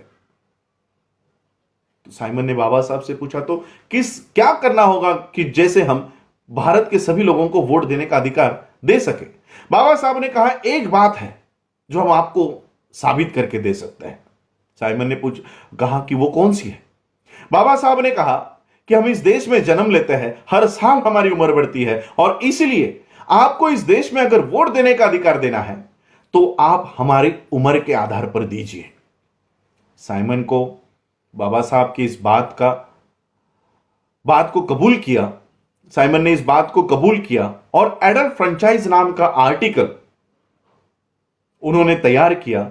एडल्ट फ्रेंचाइज, उस समय का एडल्ट फ्रेंचाइज 1919 का एडल्ट फ्रेंचाइज कहता है कि भारत के 21 साल के हर एक स्त्री को और हर एक पुरुष को भारत में वोट का अधिकार होगा। यह डॉक्टर बाबा साहब अंबेडकर जी के वजह से भारत के सभी लोगों को वोट देने का अधिकार मिला। एक तरफ बाबा साहब ने भारत के सभी लोगों को वोट देने का अधिकार प्राप्त कर लिया और भारत के लोगों को समझाया कि मैंने आप लोगों के लिए इतना बड़ा अधिकार आप लोगों को दिया है, इसको नमक और मिर्ची की तरह छोटा मत समझो। मैंने आप लोगों को इतने बड़े अधिकार दे दिए हैं, आप लोग इसको कम मत समझो। आज बाबा साहब ने इस देश के लोगों को जो अधिकार दिया है, हवा में उड़ने वाले लोग, चाहे वो मोदी हो या गांधी हो, ये एक दिन के लिए जमीन पर उतरते हैं और केवल जमीन पर नहीं उतरते। भारत में हमने देखा दिल्ली के इलेक्शंस के समय, उत्तर प्रदेश के इलेक्शंस के समय कि जो लोग अपने आप को राजा समझ बैठे हैं, अपने आप को हुक्मरान समझ बैठे हैं, वो लोग भारत के लोगों के पैर धो रहे थे। वो लोग गली गली में उतर के, हवा में उड़ने वाले लोग पर्चे बांट रहे थे। ये मजबूरी इस देश के इन हुक्मरान लोगों के ऊपर डॉक्टर बाबा साहब अंबेडकर जी की वजह से आई है। बाबा साहब ने आप लोगों के हाथों में इतनी बड़ी ताकत दे दी, उस ताकत को लेने के लिए ये लोग हवा से नीचे उतरते हैं और इसलिए बाबा साहब ने कहा कि आपके हाथ में ऐसी ताकत देके जा रहा हूं जो सबसे बड़ी ताकत, आपके जीवन की सबसे बड़ी ताकत होगी और वो है वोट का अधिकार। और ये वोट का अधिकार डॉक्टर बाबा साहब अंबेडकर जी ने इस देश के सभी लोगों को दे दिया। जय भीम, नमो बुद्धाय। विश्व के सभी मेरे साथियों को राजरत्न अंबेडकर की ओर से जय भीम, नमो बुद्धाय। द अनटोल्ड अंबेडकर के 9वें भाग में आप सभी लोगों का स्वागत है। इस भाग को शुरुआत करने से पहले मैं कुछ स्टेटमेंट्स मोहन भागवत की और आरएसएस की पाश्चजन्य की स्टेटमेंट्स आपको बताना चाहता हूं। मोहन भागवत एक कार्यक्रम में कह रहे थे कि डॉक्टर बाबा साहब अंबेडकर और आरएसएस के संस्थापक के.बी. हेगड़ेवार, केशव बड़ीराम हेगड़ेवार, ये शरीर से अलग अलग थे लेकिन आत्मा एक ही था। पाश्चजन्य की मैगजीन कहती है कि बाबा साहब अंबेडकर आरएसएस के कैंप में आकर बैठा करते थे और आरएसएस का गुणगान गाते थे। तो चलिए आज आरएसएस के बारे में जानते हैं। आरएसएस के बारे में जानना है तो आपको पहले कांग्रेस के बारे में जानना होगा। कांग्रेस की स्थापना हुई 1884 में। कांग्रेस की स्थापना की चैटर्जी, बैनर्जी, मुखर्जी, एनी बेसेंट, तिलक, आगरकर, सावरकर, इन सभी ब्राह्मणों ने मिलकर और एक अंग्रेज ने मिलकर इस कांग्रेस की स्थापना की। यह कांग्रेस उस समय सिर्फ ब्राह्मणों का संगठन हुआ करता था, इसलिए इसको बहुजनों का फेस देने के लिए सबसे पहले ज्योतिराव फुले इनको अप्रोच किया गया, इनके पास जाया गया और उनको विनती की गई कि आप हमारे इस कांग्रेस में आइए। ज्योतिराव फुले इन्होंने कहा कि आपका ये जो पक्ष है, आपका ये जो संगठन है, ये ब्राह्मणों का संगठन है और मैं इसमें नहीं आऊंगा। इसके बाद छत्रपति शाहू महाराज जी को कांग्रेस में लाने की बहुत तैयारी इन लोगों ने की। कांग्रेस के लोग छत्रपति शाहू महाराज जी को जाकर मिले। शाहू महाराज ने तो ये स्टेटमेंट दे दिया कि ये कैसी कांग्रेस है, ये कोई कांग्रेस नहीं है, ये तो ब्राह्मणों का दल है, मैं इसमें नहीं आऊंगा। तो यहां से ये जो संगठन था कांग्रेस का, ये सिर्फ ब्राह्मणों के हाथों में था। बाबा साहब अंबेडकर जी का राजनीतिक, सामाजिक, शैक्षणिक पटल पर, प्लेटफॉर्म पर उदय हो गया और बाबा साहब ने, जैसे मैंने कल के एपिसोड में कहा कि बाबा साहब अंबेडकर जी के वजह से भारत के सभी लोगों को वोट देने का अधिकार प्राप्त हो गया। अब जब वोट देने का अधिकार मिला तब कांग्रेस नहीं चाहती थी कि भारत के सभी लोगों को वोट देने का अधिकार हो। इसका ज्वलंत उदाहरण मैं तिलक का देना चाहता हूं। जब छत्रपति शाहू महाराज जी ने 50% आरक्षण जब लागू किया तब तिलक ने सभा लेकर कहा कि तेली तंबोली और कुनभटों को संसद में जाके क्या हल चलाना है? इनको क्यों चाहिए रिजर्वेशन? इनको क्यों संसद में भेजना है? इन लोगों का काम है खेतों में हल चलाना, लोगों के जूते पॉलिश करना, लोगों के बागों में काम करना। इन लोगों को संसद में नहीं भेजना है। और सबसे पहला विरोध किया था कांग्रेस के तिलक ने। बाबा साहब ने इस देश के सभी लोगों को वोट का अधिकार दे दिया। SC, ST, OBC, minority, Muslims और सभी लोगों को वोट का अधिकार मिल गया। 3.5% ब्राह्मण अब ये भारत के लोगों के ऊपर राज नहीं कर सकता था। भारत का ब्राह्मण इनके ऊपर राज नहीं कर पाएगा, इसलिए 1884 में बनी हुई ये जो कांग्रेस थी, इसमें से कुछ लोगों को 1920 के बाद बाहर निकाल दिया गया। 1920 में ही बाबा साहब अंबेडकर जी ने इस देश को वोट का अधिकार दे दिया था। 1919-1920 में वोट का अधिकार मिल गया और 1920 के ही बाद कांग्रेस में से कुछ लोगों को बाहर निकाल दिया गया और 1923 में यही लोग बाहर आ गए और इन्होंने आरएसएस से पहले एक जनसंघ बनाया और उसी का नाम आगे चलकर आरएसएस हो गया। हिंदू महासभा और आरएसएस ये सभी विचारधारा के लोग एक हो गए और इन्होंने इस देश में हिंदुत्व की लहर, हिंदुत्व को बढ़ावा इन्होंने शुरू कर दिया। अब आरएसएस का कहना है कि बाबा साहब और आरएसएस एक ही विचारधारा के हैं। आरएसएस की विचारधारा है कि इस देश को हिंदू राष्ट्र बनाना। वहीं पर बाबा साहब 1935 में लाखों की सभा में कहते हैं कि मैं हिंदू धर्म में जन्म लिया, ये मेरे हाथ में नहीं था, लेकिन मैं हिंदू मरूंगा नहीं, लेकिन मैं हिंदू मरूंगा नहीं। अब आरएसएस के मोहन भागवत को जवाब देना होगा, जब बाबा साहब इस हिंदू धर्म को ही नष्ट करना चाहते थे, वो आरएसएस की हिंदुत्व का पुरस्कार कैसे कर सकते हैं? दूसरी बात, इस देश में जब आरएसएस की स्थापना हुई तब स्वातंत्र से यानी आजादी के काल से 5 बार आरएसएस इस देश में बैन थी। 5 बार इसको आतंकी संगठन के नाम से जाना गया था और आरएसएस का कहना था कि इस देश को हिंदू राष्ट्र बनाना है। वहीं पर बाबा साहब आपने 8वें राइटिंग एंड स्पीचेस के वॉल्यूम में लिखते हैं कि इस देश को अगर कोई हिंदू राष्ट्र बनाना चाहता है तो हर एक भारतीय ने इसका विरोध करना होगा और जैसे ही ये देश अगर हिंदू राष्ट्र बनता है, ये सबसे खाई में ये देश चला जाएगा, इसलिए हमको हिंदू राष्ट्र इस देश को बनाने से रोकना है। दूसरी तरफ मोहन भागवत जी इस देश में राम राज्य लाने की कोशिश करते हैं, राम राज्य लाने के लिए इस देश में काम कर रहे हैं। और वहीं पर डॉक्टर बाबा साहब अंबेडकर अपने दूसरी प्रतिज्ञा में कहते हैं कि मैं इस देश में राम को कभी भगवान नहीं मानूंगा और कभी उनकी पूजा नहीं करूंगा। अब मुझे बताओ मोहन जी, बाबा साहब आपके राम को ही इस देश से तड़ीपार कर देते हैं, वो बाबा साहब आपका राम राज्य कैसे ला सकते हैं?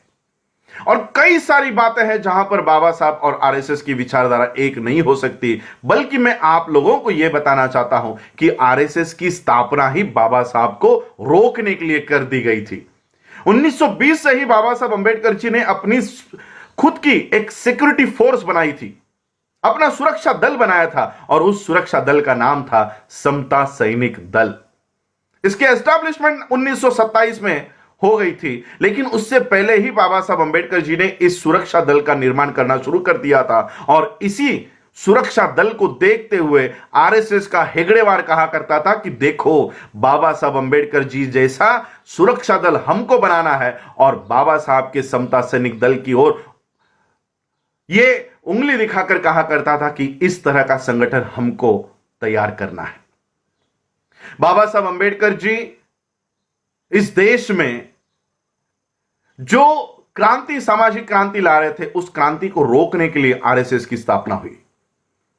यहां तक कि बाबा साहब ने जो संविधान इस देश को निर्माण करके दिया, दूसरे दिन 26 जनवरी 1950 के दूसरे ही दिन यानी 27 जनवरी को दिल्ली में आरएसएस ने संविधान की प्रतों को जलाया। यह आज 2 साल पहले नहीं हुआ, 2018 में यह घटना नहीं घटित हुई पहली बार, यह सबसे पहली बार घटित हुई 1950 में। दूसरे ही दिन आरएसएस ने भारत के संविधान को जलाया था। आज भी यह आरएसएस यूनाइटेड नेशंस के आतंकी संगठनों में एक प्रमुख संगठन है। इसलिए मैं आप लोगों को कहना चाहूंगा, ये जो मीडिया इनका काम कर रहा है, बाबा साहब को आरएसएस के प्रो दिखाने का, आरएसएस के विचारधारा का दिखाने का काम करे, आज ही क्यों कर रहे हैं? मैं आपको इसकी वजह बताना चाहूंगा। इसकी वजह है इस देश का मुस्लिम। इस देश के मुस्लिमों के लिए आरएसएस काम कर रही है कि बाबा साहब को हिंदुत्व का एक मसीहा बताया जाए। जब इस देश में सीए, एनआरसी, एनपीआर लागू करने की कोशिश की जा रही थी, तब इस देश का मुस्लिम रास्तों के ऊपर उतरा, हाथ में अपने धार्मिक झंडा, फ्लैग्स को लेकर, झंडे को लेकर नहीं, तो इस देश के ध्वज को, राष्ट्रीय ध्वज को लेकर वो रास्तों के ऊपर उतरा और हाथ में डॉक्टर बाबा साहब अंबेडकर जी की तस्वीर थी। जैसे ही ये तस्वीर हो सारे मीडिया के ऊपर, सारे पेपर्स के ऊपर गई, इस देश में आरएसएस को जलन होने लग गई कि जो मुस्लिम, ये मुस्लिम आज बाबा साहब के विचारों को फॉलो करने लग गया है, बाबा साहब के फोटो को लेकर चलने लग गया है। और उस दिन से आरएसएस ये कोशिश में लगी है कि मुसलमानों के हाथों से बाबा साहब अंबेडकर जी को हटाया जाए, छीन लिया जाए। दूसरे ही दिन सीए, एनआरसी के इस आंदोलन को जब चलाया जा रहा था, दूसरे ही दिन हिंदुस्तान टाइम में नंद कुमार नाम का आरएसएस का एजेंट को हिंदी में क्या कहते हैं आप लोग डिक्शनरी में ट्रांसलेशन में देख लो, यही नंद कुमार ये कह रहा था कि ये मुसलमान तो बाबा साहब की फोटो यूं ही लेकर घूम रहे हैं। दरअसल सीए का समर्थन तो बाबा साहब ही कर रहे थे, बाबा साहब के ही विचारों पे हम लोगों ने सीए लागू किया है। तो मैं आपको यह भी बता देता हूं, क्या सीएए सही में बाबा साहब अंबेडकर जी के विचार की कोई कानून है? अगर बाबा साहब अंबेडकर जी के विचारों का कानून सीएए होता तो बाबा साहब संविधान में आर्टिकल 14 में यह नहीं लिखते कि इस देश में न्याय देते समय किसी की जाति, किसी का धर्म नहीं देखा जाएगा। इस देश में धर्म निरपेक्षता होगी, किसी की जाति, किसी का धर्म देखकर इस देश में कानून नहीं बनाया जाएगा। और ये एक ही आर्टिकल इस देश में नहीं, पूरे विश्व में ये प्रचलित किया जा रहा है कि इस कानून के होते हुए, इस आर्टिकल के होते हुए सीएए ये भारत में लागू नहीं हो सकता। अब मुझे बताओ मोहन भागवत जी, आपके हिंदू राष्ट्र को इस देश में लागू करने की सबसे बड़ी समस्या है डॉक्टर बाबा साहब अंबेडकर। आज बाबा साहब अंबेडकर हमारे सामने जिंदा नहीं है, हमारे सामने जीवित नहीं है, लेकिन उनकी किताबों के माध्यम से बाबा साहब आज भी हमारे सामने है। दिक्कत यह है कि हम वो किताबों को नहीं पढ़ रहे हैं, वो आप पढ़ रहे हो, और इसलिए बाबा साहब की एक लाइन आगे लेकर आते हो और 4 लाइनें छुपा देते हो। और इसलिए मैं आप लोगों को, देश के लोगों को कहना चाहूंगा, इस देश में मोदी और अमित शाह को रोकने से कुछ नहीं होने वाला। इस देश में से अगर किसी को हटाना है तो वो आरएसएस को हटाना होगा। इसको हटाने के लिए आप सभी लोग पहल करें, यही मैं आज के इस एपिसोड में कहना चाहता हूं। आज आप लोगों ने मुझे सुना, उसके लिए आभार। जय भीम, जय भारत, जय बुद्ध। विश्व के सभी मेरे साथियों को राजरत्न अंबेडकर की ओर से जय भीम, नमो बुद्धाय। द अनटोल्ड अंबेडकर के 10वें भाग में आप सभी लोगों का स्वागत है। यह बात उस समय की है जब डॉक्टर बाबा साहब अंबेडकर कानून मंत्री के पद पर विराजमान थे। उस समय जब डॉक्टर बाबा साहब अंबेडकर इस देश के कानून मंत्री थे, उस समय अनुसूचित जाति का एक लड़का ये आईएएस की परीक्षा पास होकर कलेक्टर बन गया था। बाबा साहब को इस बात का पता चला। बाबा साहब को पता चला कि हमारे समाज का एक लड़का आईएएस परीक्षा पास होकर वो कलेक्टर बन गया है। बाबा साहब को इस बात पर गर्व हुआ, अभिमान महसूस हुआ। बाबा साहब ने अपने कार्यालय से ये मांग की कि उस कलेक्टर को बुलवाया जाए और बाबा साहब अंबेडकर जी से एक मुलाकात बाबा साहब अंबेडकर जी के घर पे तय हुई। इस कलेक्टर को यह संदेशा बाबा साहब अंबेडकर जी के कार्यालय से मिला कि बाबा साहब उनसे मिलना चाहते हैं। अब उस कलेक्टर को यह लगने लग गया कि बाबा साहब कानून मंत्री है और कानून मंत्री ने मुझे बुलाया है, शायद इनको मुझसे कुछ चंदा चाहिए होगा, कुछ थैली चाहिए होगी। यह कलेक्टर इस आशा से बाबा साहब अंबेडकर जी को मिलने गया कि बाबा साहब को शायद मुझसे कुछ चाहिए। बाबा साहब अपने घर पे दिल्ली के अलीपुर रोड के बंगलों पर पेपर पढ़ते हुए बैठे हुए थे। यह कलेक्टर उस समय बाबा साहब से मिलने आया। बाबा साहब ने पेपर पढ़ते पढ़ते उसको पेपर को हटाया। बाबा साहब ने देखा कि वो कलेक्टर बेटा, वो कलेक्टर बच्चा मुझे मिलने के लिए आया है। बाबा साहब ने पेपर बगल में रखा और उस कलेक्टर से कहा कि तुम अब नए नए कलेक्टर बने हो। कलेक्टर ने कहा कि जी मैं अभी कलेक्टर बना हूं। बाबा साहब ने कहा कि शासन ने आपको लाल बत्ती की गाड़ी दी होगी। कलेक्टर ने कहा हां मुझे लाल बत्ती की गाड़ी दी है। बाबा साहब ने कहा एक काम किया करो, हफ्ते में एक बार या 2 हफ्ते में एक बार जैसे आपको समय मिले उस गाड़ी में बैठकर आप जिस बस्ती में रहा करते थे, जिस घर में आप रहा करते थे, उस बस्ती में एक बार उस गाड़ी में बैठकर चक्कर मार के आया करो। कलेक्टर ने कहा ठीक है, और बाबा साहब अपना पेपर पढ़ने में फिर बिजी हो गए। आधे घंटे के बाद 40 मिनट के बाद जब बाबा साहब ने पेपर हटाया तब बाबा साहब ने देखा वो कलेक्टर बच्चा अभी भी खड़ा है। बाबा साहब ने कलेक्टर से पूछा क्या है, क्यों खड़े हो? तो कलेक्टर ने बाबा साहब को कहा कि बाबा साहब आपने मुझे मिलने के लिए बुलाया था, आपको शायद मुझसे कुछ चाहिए था। बाबा साहब को पता चल गया कि इसके दिमाग में क्या चल रहा है। बाबा साहब ने उस कलेक्टर को बिठाया और कहा कि आपको पता है मैंने आपको क्यों कहा कि आप जिस बस्ती में रहा करते थे, जिस चाली में रहा करते थे, वहां पर अपनी गाड़ी में बैठकर, लाल बत्ती की गाड़ी में बैठकर एक चक्कर लगाकर आया करो, ऐसा मैंने आपको क्यों कहा, पता है आपको? कलेक्टर ने कहा नहीं, मुझे नहीं पता कि आपने ऐसा क्यों कहा। बाबा साहब ने कहा कि जिस दिन तुम अपनी गाड़ी में बैठकर, लाल बत्ती की गाड़ी में बैठकर अपनी बस्ती में जाओगे, जैसे ही तुम्हारी गाड़ी उस बस्ती में प्रवेश करेगी, कुछ औरतें वहां पर रास्तों के ऊपर कपड़े धो रही होंगी। वो कपड़े धोते धोते तुमको देखेगी। तुम्हारी गाड़ी जैसे ही आगे जाएगी, कुछ औरतें वहां पर बर्तन मांज रही होंगी। वो बर्तन मांजते मांजते तुमको देखेगी। कोई गोबर लगा रही होगी, वो गोबर लगाते लगाते तुमको देखेगी। कोई झाड़ू मारते मारते तुमको देखेगी और यह सोचेगी कि कल तक ये लड़का हमारी बस्तियों में घुमा करता था, आज पढ़ाई लिखाई करके ये कलेक्टर बन गया। वो कपड़े धोने वाली औरत, बर्तन मांजने वाली औरत, गोबर पोतने वाली औरत, झाड़ू मारने वाली औरत, वो अपने मन में यह तय करेगी कि अगर ये लड़का अगर कलेक्टर बन सकता है, पढ़ाई लिखाई करके अगर ये कलेक्टर बन सकता है, तो मेरा बच्चा भी कलेक्टर बन सकता है। ये भावना उस औरत के दिमाग में, मन में प्रवेश करेगी और इस तरह से हजारों कलेक्टर हमारे समाज में तैयार होंगे। बाबा साहब ने यह बात उस कलेक्टर से कही। आज मुझे आप बताइए, क्या बाबा साहब के इस बात के ऊपर हमारे समाज से निकले हुए कलेक्टर क्या आज बाबा साहब की इस बात को फॉलो कर रहे हैं? हमारे बस्तियों में से निकले हुए कलेक्टर, आईएएस ऑफिसर्स, आईपीएस, वकील, इंजीनियर, डॉक्टर क्या फिर से कभी उस बस्ती में आए?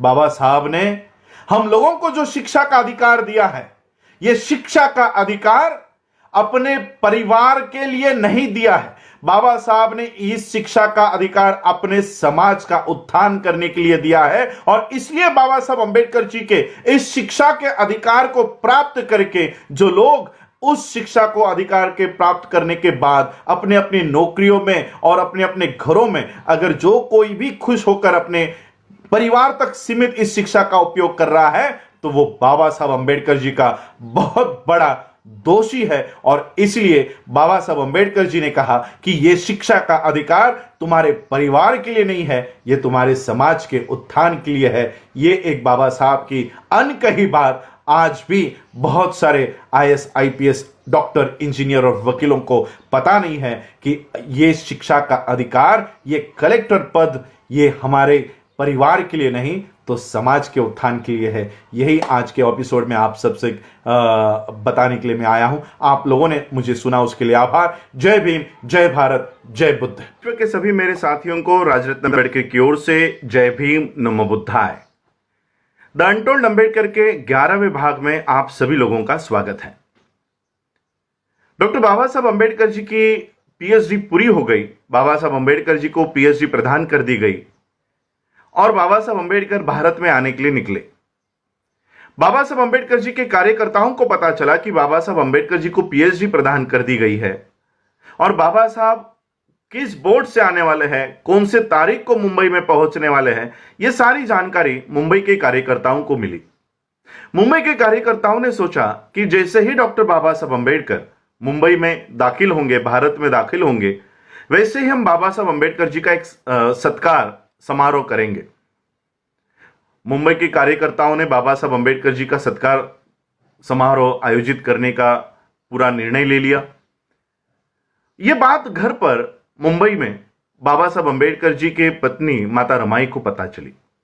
माता रमाई को पता चला कि मेरे पति आने वाले हैं, बाबा साहब आने वाले हैं और उनका सत्कार होने वाला है। माता रमाई ने इच्छा व्यक्त की कि मुझे मेरे पति का सत्कार अपनी आंखों से देखना है, बाबा साहब का सत्कार मुझे अपनी आंखों से देखना है। यह एक छोटी सी इच्छा माता रमाई ने व्यक्त की। लेकिन माता रमाई की एक बहुत बड़ी समस्या थी। माता रमाई की समस्या थी कि एक भी अच्छी साड़ी उनके पास बाबा साहब का वो सत्कार देखने, उस सत्कार समारोह में हाजिर होने के लिए एक भी अच्छी साड़ी उनके पास नहीं थी। जो साड़ी माता रमाई ने पहनी हुई थी वो 7 जगहों से फटी हुई थी। और ऐसे फटे हुए साड़ी में बाबा साहब का सत्कार देखने के लिए जाए तो लोग बाबा साहब को ताना देंगे, बाबा साहब को बुरा भला कहेंगे कि देखो अपनी पत्नी को बाबा साहब कैसे रखते हैं। माता रमाई सोच रहे थे कि किस तरह से बाबा साहब का सत्कार देखा जाए। तब माता रमाई को याद आया कि कोल्हापुर के छत्रपति शाहू महाराज जी ने बाबा साहब का एक सत्कार करते समय एक पगड़ी, जिसे महाराष्ट्र में फेटा कहते हैं, वो पगड़ी, वो फेटा उनको पहनाया था। और वो पगड़ी माता रमाई ने संभाल कर एक ट्रंक में रखी हुई है। माता रमाई ने वो ट्रंक खोला, वो पगड़ी निकाली और जहां जहां पर वो साड़ी फटी है वहां वहां पर लपेट कर माता रमाई डॉक्टर बाबा साहब अंबेडकर जी का सत्कार देखने के लिए गई। अब बाबा साहब का सत्कार चल रहा है, पति का सत्कार चल रहा है, तो पत्नी ने मंच पर आकर बैठकर देखना चाहिए। लेकिन माता रमाई मंच पर नहीं आई। कम से कम पहले पंक्ति में बैठकर डॉक्टर बाबा साहब अंबेडकर जी का सत्कार माता रमाई ने देखना चाहिए। लेकिन माता रमाई पहले पंक्ति में भी आकर बैठकर वो सत्कार नहीं देख रही थी। जहां पर डॉक्टर बाबा साहब अंबेडकर जी का सत्कार संपन्न हो रहा था वहां पर एक पेड़ के पीछे छुप छुप कर बाबा साहब का सत्कार माता रमाई देख रही थी। अब बाबा साहब का ध्यान पूरे समाज पर था। उतने भीड़ में बाबा साहब ने देखा कि पेड़ के पीछे चुप चुप कर माता रमाई मेरा सत्कार देख रही है। और वो चुपकर ही क्यों देख रही है, इसकी वजह भी डॉक्टर बाबा साहब अंबेडकर जी को पता चली कि माता रमाई चुप चुप कर मेरा सत्कार क्यों देख रही है। बाबा साहब का सत्कार संपन्न हुआ। बाबा साहब मंच से नीचे उतरे और जिस पेड़ के पीछे माता रमाई चुप चुप कर बाबा साहब का सत्कार देख रही थी, उस पेड़ की दिशा में चलते हुए बाबा साहब गए। माता रमाई का हाथ अपने हाथ में लिया और माता रमाई से कहा, रामू रामू, मुझे अगर तेरे अकेले का संसार करना होता तो मैं सोने जैसा करता, लेकिन मुझे मेरे इस समाज का संसार खड़ा करना है, इसलिए मैं तुझे न्याय नहीं दे पाया। आज डॉक्टर बाबा साहब अंबेडकर जी के और माता रमाई के त्याग की वजह से हमारे समाज की महिलाओं की परिस्थिति इतनी बदल गई है, अगर अलमारी खोली तो धड़ाम करके साड़ियां नीचे गिर जाती है। यह बदलाव डॉक्टर बाबा साहब अंबेडकर और माता रमाई के त्याग की वजह से आज इस देश की महिलाओं के ऊपर इतनी अच्छी परिस्थिति आई है। आज हमारे महिलाओं के बदन पर अगर अच्छी साड़ियां है तो वो माता रमाई के त्याग की वजह से है। अगर माता रमाई उस समय फटी हुई साड़ियां नहीं पहना होता तो आज हमारे महिलाओं के शरीर पर अच्छी साड़ियां नहीं आती। माता रमाई और बाबा साहब अंबेडकर जी के त्याग की वजह से आज हम लोग अच्छे कपड़ों में घूम सकते हैं। ये डॉक्टर बाबा साहब अंबेडकर जी की एक अनकही बात आज आप लोगों के सामने रख रहा हूं। जय भीम, जय भारत, जय बुद्ध। विश्व के सभी मेरे साथियों को राजरत्न अंबेडकर की ओर से जय भीम, नमो बुद्धाय। द अनटोल्ड अंबेडकर के 12वें भाग में आप सभी लोगों का स्वागत है। डॉक्टर बाबा साहब अंबेडकर 26 नवंबर 1949 को भारत को संविधान देकर अपने घर पर दिल्ली के अलीपुर रोड के बंगले पर आ गए। बाबा साहब अंबेडकर जी की एक आराम कुर्सी हुआ करती थी, रोलिंग चेयर, उसके ऊपर बाबा साहब अंबेडकर बैठे, अपनी आंखें बंद कर ली और थोड़ी ही देर में बाबा साहब अंबेडकर जी के आंखों से आंसू बहने लग गए।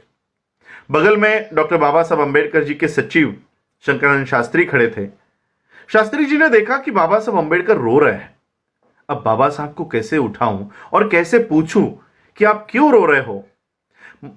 शंकरानंद शास्त्री जी ने एक युक्ति की। बाबा साहब अंबेडकर जी के पैरों के यहां बैठे और पैर दबाते दबाते बाबा साहब से सवाल किया, बाबा साहब, अभी आप इस देश को एक अच्छा संविधान देकर आए हो, एक अच्छी व्यवस्था देकर आए हो, किस बात का दुख है आपको, आप क्यों रो रहे हो। बाबा साहब ने आंखें खोली और शास्त्री से कहा कि शास्त्री, मैं मेरे जीवन के सफर को याद कर रहा था और इस सफर को याद करते करते मुझे मेरा बच्चा याद आ गया, मेरा बेटा, मेरा सबसे प्यारा बेटा राजरत्न मुझे याद आ गया। 2.5 साल की उम्र में इसे डबल निमोनिया हो गया था। उस समय डॉक्टर बाबा साहब अंबेडकर जी की आर्थिक हालात कुछ अच्छी नहीं थी। बाबा साहब अंबेडकर उस समय वकीली किया करते थे और ऐसे हालातों में बाबा साहब अंबेडकर जी का यह बेटा, इसे डबल निमोनिया हो गया था। जुलाई 1926 में इसे डबल निमोनिया हो गया था और बाबा साहब अंबेडकर हाईकोर्ट में, बॉम्बे हाईकोर्ट में एक केस के संदर्भ में गए थे। माता रमाई ने देखा कि राजरत्न का बुखार बढ़ते जा रहा है। माता रमाई ने बाबा साहब के कार्यकर्ता से कहा कि बाबा साहब जहां कहीं पर भी हो, उन्हें तुरंत घर लेकर आओ। यह कार्यकर्ता हाईकोर्ट पहुंचा और हाईकोर्ट पहुंचने पर बाबा साहब को संदेशा दिया कि बाबा साहब, आपको तुरंत घर बुलाया है। बाबा साहब अपना सारा काम छोड़कर, बाबा साहब को पता चला क्या हुआ होगा, बाबा साहब ने उसी हाईकोर्ट के दरवाजे से, उसी हाईकोर्ट के प्रांगण से तांगा किया और बाबा साहब जिस चाली में रहा करते थे, उस चाली के सामने आकर यह तांगा रुका। 10 बाय 10 का बाबा साहब का मकान हुआ करता था। बाबा साहब ने जैसे ही इस मकान में प्रवेश किया, अपने बच्चे को अपने गोद में लिया। गोद में बाबा साहब अंबेडकर इस राजरत्न को लेकर उसको खिला रहे थे और बाबा साहब अंबेडकर जी की ही गोद में इस राजरत्न ने प्राण त्याग कर दिया। उस समय बाबा साहब इतना फूट फूट कर रो रहे थे।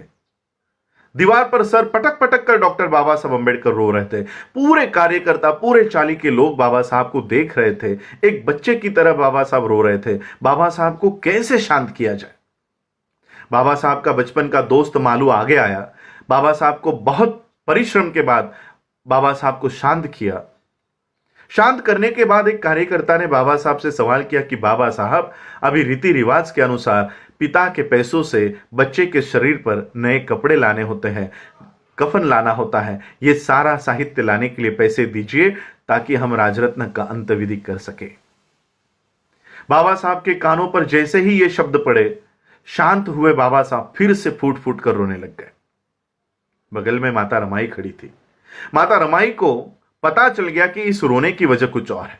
माता रमाई को पता चला कि बाबा साहब अंबेडकर की जेब में नए कपड़े छोड़ो, कफन लाने तक के पैसे बाबा साहब के पास नहीं है। माता रमाई ने बदन पर की साड़ी फाड़ी और उस राजरत्न के शरीर पर कफन के तौर पर डाली। यह बात डॉक्टर बाबा साहब अंबेडकर जी को 26 नवंबर 1949 को भारत को संविधान देने के बाद याद आ गई। बाबा साहब शास्त्री से कहते कि शास्त्री एक समय था कि मेरा बेटा, मेरा बच्चा राजरत्न इस जहां से जाते समय मैं उसके शरीर पर कफन तक डाल नहीं सका। मेरा बच्चा बिना कफन के इस जहां से चला गया। लेकिन आज मैंने इस देश को संविधान निर्माण करके दिया है और एक ऐसी व्यवस्था मैंने इस देश में कायम कर दी गई है।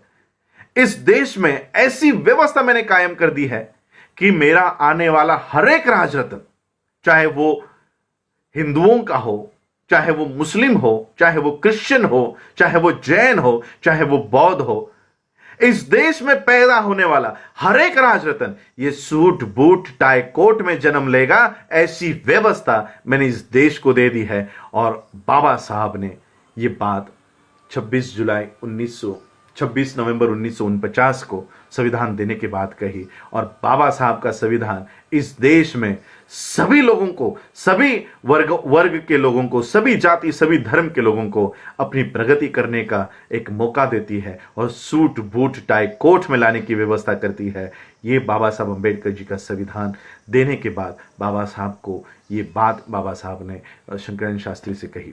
आप लोगों ने मुझे सुना, उसके लिए आभार, धन्यवाद। जय भीम, जय भारत, जय बुद्ध। विश्व के सभी मेरे साथियों को राजरत्न अम्बेडकर की ओर से जय भीम, नमो बुद्धाय। द अनटोल्ड अम्बेडकर के 13वें भाग में आप सभी लोगों का स्वागत है। डॉक्टर बाबा साहब अम्बेडकर जी ने भारत को, भारत का ही नहीं बल्कि विश्व का सर्वोत्तम ऐसा संविधान भारत को निर्माण करके दिया। लेकिन आज भी भारत के सवर्ण जो है, ब्राह्मण जो है, ये भारत के संविधान को नहीं मानते। 26 जनवरी 1950 को लागू हुआ यह संविधान दूसरे ही दिन दिल्ली में जलाया गया। 2018 में हम लोगों ने देखा कि भारत के ब्राह्मणों ने संविधान को जलाया। आखिर क्यों भारत के ब्राह्मण भारत के संविधान को नहीं मानना चाहते? मैं आपको भारत के संविधान का आर्टिकल 13 आप लोगों को दिखाना चाहता हूं। क्यों भारत का ब्राह्मण भारत के संविधान को नहीं मानना चाहता? आर्टिकल 13 में डॉक्टर बाबा साहब अम्बेडकर लिखते हैं, इंग्लिश में मैं ये पढ़ूंगा, उसका अर्थ मैं आपको हिंदी में समझाता हूं। Laws inconsistent with or in derogation of the fundamental rights. Article 13, all laws in force in the territory of India immediately before the commencement of this constitution, insofar as they are inconsistent with the provision of this part, shall to the extent of such inconsistency be void। Baba Saheb Ambedkar article 13 Bharat के संविधान के article 13 में लिखते हैं कि यह संविधान लागू होने से पहले, भारत का संविधान लागू होने से पहले भारत में जितने भी कानून हैं, जितने भी प्रथाएं हैं, जितने भी इस देश के भूमि के ऊपर प्रथाएं लागू है, मैं आज से उसको शून्य घोषित करता हूं। 2500 सालों की मनुस्मृति डॉक्टर बाबा साहब अम्बेडकर जी ने इस आर्टिकल के माध्यम से, इस संविधान के माध्यम से हमेशा हमेशा के लिए भारत के भूमि से उसको हटा दिया, मिटा दिया। और यही नहीं, आगे चलकर बाबा साहब और कंटिन्यू करते हैं इस आर्टिकल को। Article 13 subsection 2, the state shall not make any laws which takes away or abridges the rights conferred by this part, and any law made in contravention of this clause shall to the extent of the contravention be void।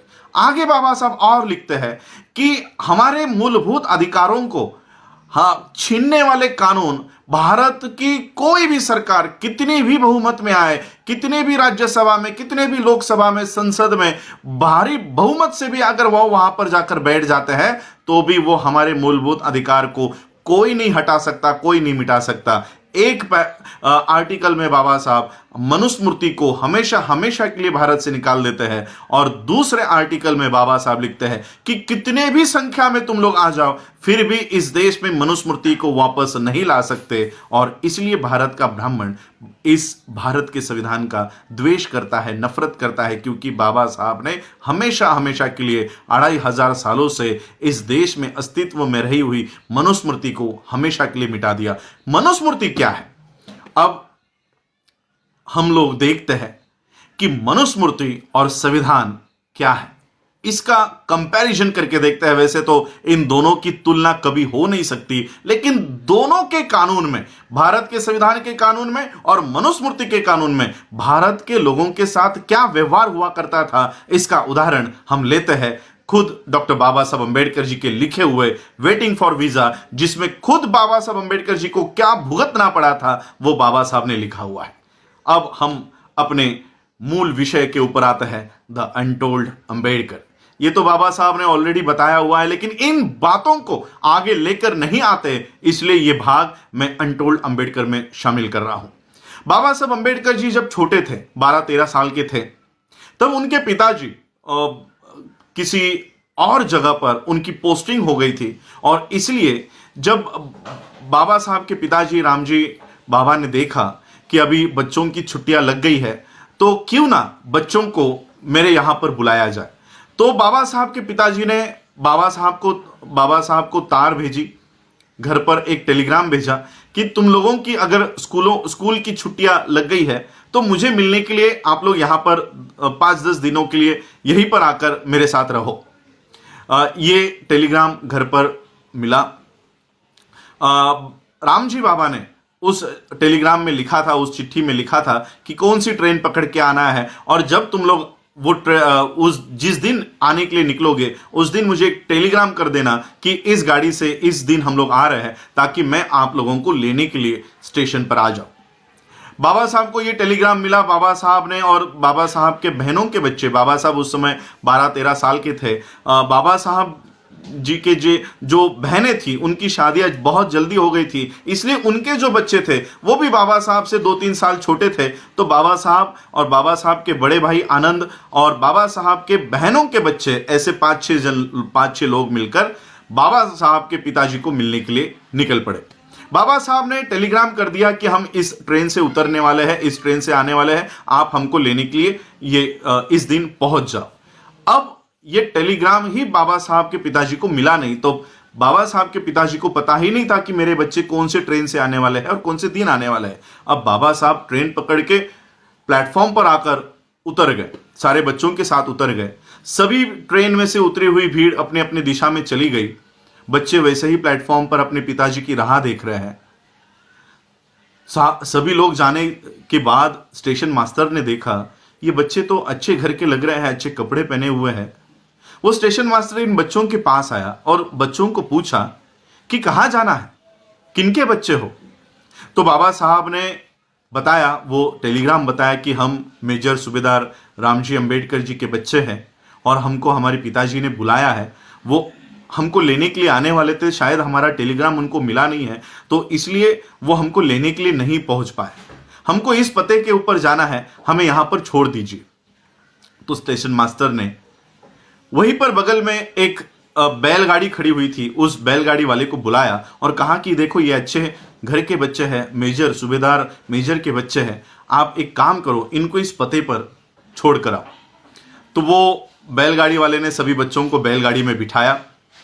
बैलगाड़ी बाबा साहब अंबेडकर जी के पिताजी के उस location की तरफ चलने लग गई और थोड़ी देर में बैलगाड़ी वाले ने बाबा साहब से और बच्चों से बात करना शुरू कर दिया। और बातों बातों में बैलगाड़ी वाले ने बाबा साहब कौन से जाति के हैं, कौन से वर्ण के हैं, ये सारी हकीकत उस बैलगाड़ी वाले ने प्राप्त कर ली। बैलगाड़ी वाले को जैसे ही पता चला कि बाबा साहब एक अछूत है, अछूत के बच्चे हैं, वैसे ही उसने बैलगाड़ी रोकी और बैलगाड़ी रोककर सभी बच्चों को नीचे उतारा। बाबा साहब ने कहा कि हमको हमारे पिता के यहां छोड़ो।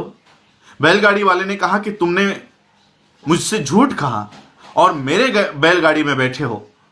मेरी बैलगाड़ी तुम लोगों ने अपवित्र कर दी है, तुम शूद्रों के बच्चे हो, अछूतों के बच्चे हो, मेरे बैलगाड़ी में बैठना ये तुम्हारा अधिकार नहीं है। बाबा साहब सभी बच्चे बैलगाड़ी से नीचे उतरे। बाबा साहब के पास कुछ पैसे थे। बाबा साहब ने कहा ये ज्यादा पैसे ले लो लेकिन हमको छोड़ दो। अब ज्यादा पैसों के लालच में बैलगाड़ी वाले ने कहा ठीक है, लेकिन तुम लोग अछूतों के बच्चे हो इसलिए मेरे बैलगाड़ी में नहीं बैठ सकते। तुम मेरे बैलगाड़ी के पीछे पीछे चलते चलते आओ और जब तुम थक जाओ तब मुझे बता देना, तुमको मैं बैलगाड़ी में बिठा दूंगा और मैं बैलगाड़ी से नीचे उतर के ये बैलगाड़ी आगे लेकर जाऊंगा। तुम अछूतों के बच्चे हो इसलिए मैं तुम्हारे बगल में नहीं बैठ सकता। तो जिस तरह से तय हुआ, सभी बच्चे बैलगाड़ी के पीछे पीछे पीछे पीछे चल रहे थे। 3-4 किलोमीटर बीतने के बाद बाबा साहब को प्यास लग गई। बाबा साहब ने बैलगाड़ी वाले से कहा कि आपके पास जो पानी है वो मुझे थोड़ा दीजिए, मुझे बहुत प्यास लगी है। बैलगाड़ी वाले ने कहा तुम लोग अछूतों के बच्चे हो, मैं तुम लोगों को अपना पानी नहीं पिला सकता, लेकिन आगे कोई अगर तालाब आता है, कोई नदी आती है तो मैं वो गाड़ी रुकाकर तुम लोग पानी पीकर आ जाओ। बहुत देर हो चुकने के बाद कोई तालाब, कोई नदी नहीं आ रही थी। उस बैलगाड़ी वाले ने देखा कि आगे कुछ पानी दिखाई दे रहा है। बैलगाड़ी वाले ने बैलगाड़ी रोकी और बाबा साहब से कहा कि देखो वहां पर कुछ पानी है। बाबा साहब और सभी बच्चे उस पानी की ओर गए। नजदीक जाकर देखा तो वो कीचड़ में थोड़ा बहुत पानी दिखाई दे रहा था। बाबा साहब ने देखा ये तो कीचड़ है, यहाँ का पानी मैं कैसे पी सकता हूँ। लेकिन बहुत प्यास लगने के बावजूद, बहुत प्यास लगी थी, इसलिए बाबा साहब अंबेडकर जी ने वो मट्टी हटाई और वहां का पानी बाबा साहब ने पिया। ये पानी पीने के बाद बाबा साहब अंबेडकर जी को अपने पिता के पास पहुंचाया गया और पिता ने देखा कि मेरे बच्चों की क्या हालत हुई है। और बाबा साहब तब रो रहे थे। तब बाबा साहब को राम जी ने शांत किया और कहा कि देखो देखो कि बाहर की दुनिया में तुम्हारी क्या हैसियत है, बाहर की दुनिया में क्या हैसियत है, और इसी चित्र को तुमको बदलना है, इसी व्यवस्था को तुमको बदलना है। और उसी बच्चे ने जाकर भारत का यह संविधान लिखा। मनुस्मृति के कानून में बाबा साहब को कीचड़ का पानी पीने के लिए मजबूर कर दिया गया था। 2500 सालों की मनुस्मृति को बाबा साहब अंबेडकर जी ने एक ही आर्टिकल में इस देश से हटा दिया और ऐसी व्यवस्था लेकर आए। 2500 सालों की मनुस्मृति और 70 सालों का यह संविधान। इन 70 सालों में इतना बदलाव आ गया कि जिन बाबा साहब अंबेडकर जी को कीचड़ का पानी पीने के लिए मजबूर कर दिया गया था, इस संविधान के वजह से आज हम लोग फिल्टर और मिनरल का वाटर पीते हैं, बिस्लरी का पानी पीते हैं, 50 रुपए लीटर का पानी लाकर हम लोग अपने घरों में पीते हैं। ये बाबा साहब अंबेडकर जी के इस संविधान की वजह से, 70 साल के इस संविधान की वजह से आज हमारी जो परिस्थिति है वो इतनी बदल गई। 2500 सालों का मनुस्मृति हमको पानी पीने के लिए रोकता था, बाबा साहब का ये संविधान हमको बिस्लरी का पानी पीने की इजाज़त देता है। यह है बाबा साहब का संविधान, और इसलिए बाबा साहब के इस संविधान से आज भी ब्राह्मण नफरत करता है। आप लोगों ने मुझे सुना, उसके लिए आभार, धन्यवाद। जय भीम, जय भारत, जय बुद्ध, जय संविधान। विश्व के सभी मेरे साथियों को राजरत्न अम्बेडकर की ओर से जय भीम, नमो बुद्धाय। द अनटोल्ड अम्बेडकर के 14वें भाग में आप सभी लोगों का स्वागत है। डॉक्टर बाबा साहब अम्बेडकर जी ने 20 मार्च 1927 को महाड़ के चौदार तालाब का आंदोलन किया। आज भी हम सभी लोग यही जानते हैं कि डॉक्टर बाबा साहब अम्बेडकर जी का महाड़ का चौदार तालाब का जो आंदोलन है वो पानी पीने के लिए है। लेकिन बाबा साहब अम्बेडकर खुद अपने राइटिंग एंड स्पीचेस में महाड़ एज अ सत्याग्रह का जो चैप्टर लिखते हैं उसमें पहले ही लाइन में बाबा साहब क्लियर करते हैं, पहली लाइन में लिखते हैं कि महाड़ का जो चौदार तालाब का आंदोलन है वो पानी पीने के लिए नहीं है। एक तरफ हम सभी लोग ये मानते हैं कि बाबा साहब अम्बेडकर जी ने पानी पीने का आंदोलन किया है, और दूसरी तरफ खुद बाबा साहब अम्बेडकर ये कहते हैं कि मैंने कोई पानी पीने का आंदोलन नहीं किया। तो आइए देखते हैं कि महाड़ के चौदार तालाब का आंदोलन आखिर है किस लिए। 1923 में बोले कमीशन ने म्यूनिसिपैलिटी के जितने भी तालाब है, जितने भी कुएं हैं, सार्वजनिक पानी पीने के जितने भी प्लेसेस है वो सारे खुले कर दिए, सभी लोगों के लिए, सभी भारतीयों के लिए खुले किए। वो किस जाति का है, किस धर्म का है, ये इससे अंग्रेजों को, बोले कमीशन को कोई लेना देना नहीं था। और इसी कानून के तहत महाड़ का चौदार तालाब भी सभी लोगों के लिए खुल गया। 1923 में पारित किया गया ये कानून, ये अधिकार सभी लोगों को देने के बावजूद भी वहां के अस्पृश्य गिनने जाने वाली जो जातियां थी, जो लोग थे, वो उस तालाब को हाथ लगाने से डरते थे, वो उस पानी को छूने से डरते थे। बाबा साहब ने देखा कि कानून पारित कर दिया गया है, सबको अधिकार दे दिए गए हैं कि ये पानी सब लोग पी सकते हैं, फिर भी वहां के जो लोग हैं वो उस पानी को हाथ लगाने से डरते हैं।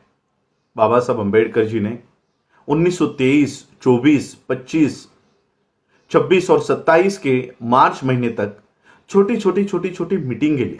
सभी गांवों में, आजू बाजू के कोंकण के सभी, उस तालाब के आजू बाजू की सभी गांवों में अस्पृश्यों को जाके समझाया कि उनके अधिकार क्या है, उनको अपने अधिकारों के प्रति जागरूक किया। बाबा साहब ने 5 साल तक सभी लोगों में ये मीटिंगें ली, अपने हक और अधिकार उनको समझाए और उनमें एक जागृति निर्माण की। बाबा साहब ने बताया कि अगर एक जानवर उस तालाब का पानी पी सकता है तो आप इंसान हो, मनुष्य हो, आप अपने अधिकार को प्राप्त क्यों नहीं कर सकते। और फिर बाबा साहब अम्बेडकर जी ने इन सभी लोगों को 20 मार्च 1927 को महाड़ के चौदार तालाब पर आने के लिए, ये 5 साल तक बाबा साहब अम्बेडकर जी ने ये मीटिंगें लेकर इनको तैयार किया। जिस दिन बाबा साहब अम्बेडकर ये आंदोलन करने जाने वाले थे वहां पर महाड़ के गांव में सभी लोगों ने, वहां के गांव के लोगों ने फतवा निकाल दिया कि ये लोग जो यहां पर आने वाले हैं उनको कोई भी पानी नहीं देगा, अनाज नहीं देगा, तेल नहीं देगा, क्योंकि ये 50,000 से भी ज्यादा लोग वहां पर 2 दिन के लिए वहां आने वाले थे। कोई बाबा साहब अंबेडकर जी को सभा लेने के लिए कोई अपनी जगह तक नहीं देगा, यह फतवा वहां पर निकाल दिया गया। अब बाबा साहब सभी लोगों को लेकर वहां पर आने वाले थे, लेकिन कोई वहां पर उनको रुकने के लिए भी जगह नहीं दे रहा था। उस समय एक मुस्लिम ने अपना खेत वहां पर सारा साफ करके वो जमीन बाबा साहब अंबेडकर जी को वहां पर ठहरने के लिए और सभा करने के लिए दी। 20 मार्च 1927 को 50,000 से भी ज्यादा लोग उस महाड़ के चौदार तालाब के आंदोलन में शामिल हुए। बाबा साहब अंबेडकर जी सभी लोगों को इकट्ठा करके उस महाड़ के चौदार तालाब पर गए। बाबा साहब अंबेडकर जी ने पहले वो महाड़ का पानी, चौदार तालाब का पानी ग्रहण किया। उसके बाद बाबा साहब को देखते देखते सभी लोगों ने बाबा साहब का अनुकरण किया और वो पानी सभी लोगों ने पिया। बाबा साहब अंबेडकर जी के इस आंदोलन को हम समझते हैं कि बाबा साहब अंबेडकर जी ने पानी पीने का आंदोलन किया, और बाबा साहब खुद कहते हैं कि मैंने पानी पीने का आंदोलन नहीं किया। तो ये आंदोलन क्या था? बाबा साहब अंबेडकर पानी पीने का आंदोलन नहीं कर रहे थे। बाबा साहब अंबेडकर मरे हुए लोगों को जिंदा करने का काम कर रहे थे। और तभी बाबा साहब अंबेडकर जी ने एक घोषणा की कि जो जागृति आज तुम लोगों में निर्माण हुई है, इस जागृति को हमेशा जलाए रखना, हमेशा इस जागृति को बनाए रखना, इसे कभी मिटने नहीं देना। आज तक ये जागृति हम लोगों में निर्माण है, ये हम लोगों में जागृत है, और यही काम बाबा साहब अंबेडकर जी ने महाड़ के चौदार तालाब के माध्यम से किया कि जो सोई हुई कौम थी उसको बाबा साहब ने जगा दिया, और अपने हक और अधिकार के प्रति बाबा साहब अंबेडकर जी ने हम सभी लोगों को जागृत किया। जय भीम, जय भारत, जय बुद्ध। विश्व के सभी मेरे साथियों को राजरत्न अंबेडकर की ओर से जय भीम, नमो बुद्धाय। द अनटोल्ड अंबेडकर के 16वें भाग में और आखिरी भाग में आप सभी लोगों का स्वागत है। आखिरी भाग इसलिए क्योंकि डॉक्टर बाबा साहब अंबेडकर जी के बारे में कई सारी अनकही बातें, छुपाई गई बातें, इसके ऊपर मैंने ये 15 भागों में आप लोगों तक बाबा साहब अंबेडकर जी की इन बातों को मैं लेकर आया। लेकिन अब बाबा साहब अंबेडकर जी की ऐसी कुछ बातों को मैं आपके सामने लेकर आना चाहता हूं जो निष्कर्ष डॉक्टर बाबा साहब अंबेडकर जी के जीवन का है।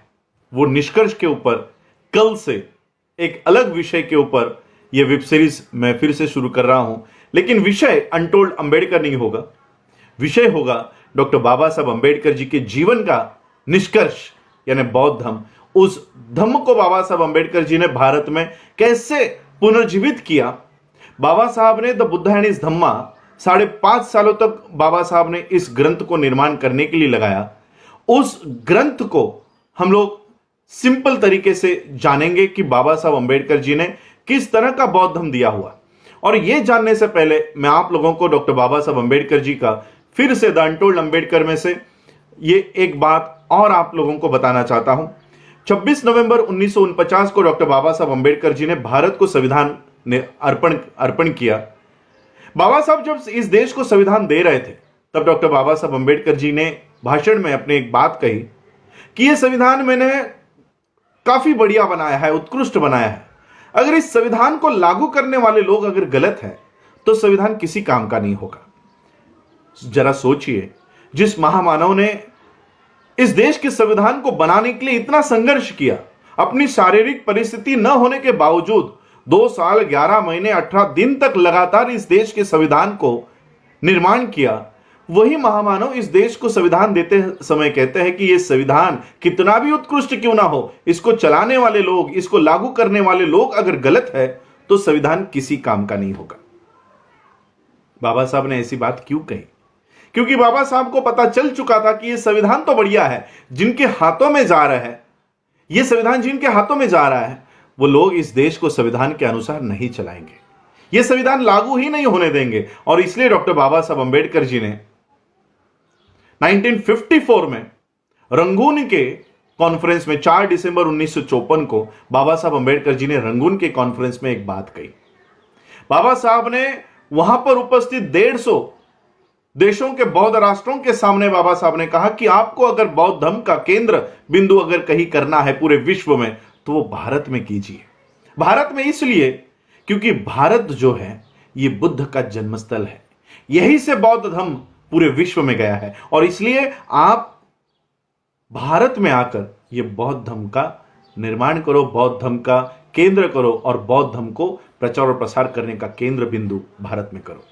बाबा साहब अंबेडकर जी ने देखा कि भारत के संविधान में हम लोगों को जो हक और अधिकार है वो देने के लिए इस देश के ब्राह्मण ही तैयार नहीं है। इन हालातों में मेरे लोगों को, इस देश के लोगों को मैं ब्राह्मणों के इच्छा के अनुसार नहीं छोड़कर जा सकता और इसलिए बाबा साहब अंबेडकर जी ने बौद्ध राष्ट्रों के सामने यह बात कही और उन लोगों को भारत में इनवाइट किया।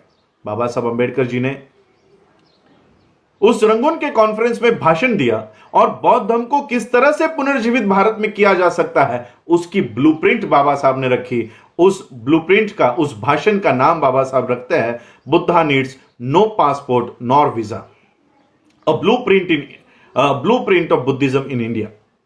बाबा साहब अंबेडकर जी ने यह भाषण वहां पर दिया। बाबा साहब अंबेडकर जी ने कहा कि बौद्ध धर्म भारत से कैसे नष्ट हुआ, क्या बुद्ध की जो टीचिंग्स थी, जो शिक्षा थी, क्या वो कमकुवत थी, क्या वो कमजोर थी, इसलिए बौद्ध धर्म नष्ट हुआ? बाबा साहब कहते हैं नहीं, भारत में से बौद्ध धर्म इसलिए नष्ट हुआ क्योंकि भारत के ब्राह्मणों ने हमारे राजा बृहदत्त की हत्या कर दी। पुष्यमित्र शुंग नाम के ब्राह्मण ने हमारे राजा की हत्या कर दी और सभी बौद्ध भिक्षुओं की कत्ल कर दिया और इस तरह से भारत से बौद्ध धर्म नष्ट हुआ। बाबा साहब कहते हैं कि भारत में बौद्ध धर्म को इस्लाम से कोई खतरा नहीं है, लेकिन ब्राह्मणों से है। बाबा साहब का ये पूरा स्पीच बाबा साहब अंबेडकर जी ने आज भी उनके लिखित राइटिंग एंड स्पीचेस में है और इस तरह से बाबा साहब ने भारत में आकर बौद्ध धर्म को किस तरह से पुनर्जीवित किया। बाबा साहब ने 1954 में, दिसंबर के 1954 में ये भाषण दिया।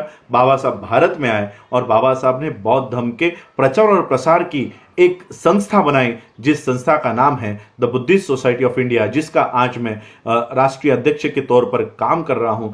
ये बुद्धिस्ट सोसाइटी ऑफ इंडिया के माध्यम से बाबा साहब ने भारत में किस तरह से बौद्ध धर्म को पुनर्जीवित करने का काम किया, ये सारा कल के एपिसोड से नए सिरे से ये सारा आप लोगों के सामने बताया जाएगा। बुद्ध का जन्म कैसे हुआ, बुद्ध ने परिव्रजा क्यों ली, बुद्ध के परिव्रजा के पीछे क्या कारण था, बुद्ध ने कौन सी तत्व प्रणाली, कौन सा नया धम्म आविष्कार किया, वो अष्टांगिक मार्ग क्या है, 10 पारमिता क्या है, अष्टांगिक मार्ग को किस तरह से हम लोग अपने जीवन में फॉलो कर सकते हैं। आज भी ब्राह्मणों द्वारा दिया गया जो ब्राह्मणी धर्म है वो किस तरह से बौद्ध धर्म को नष्ट करने के ऊपर काम करता है। ये सारी बातें कल बाबा साहब अंबेडकर जी के द बुद्धा एंड हिज धम्मा इस ग्रंथ से हम लोग जानेंगे। आप लोगों ने द अनटोल्ड अंबेडकर के सारे सीरीज को इतना सराहा, उसके लिए आप सभी लोगों का मैं आभार व्यक्त करता हूं।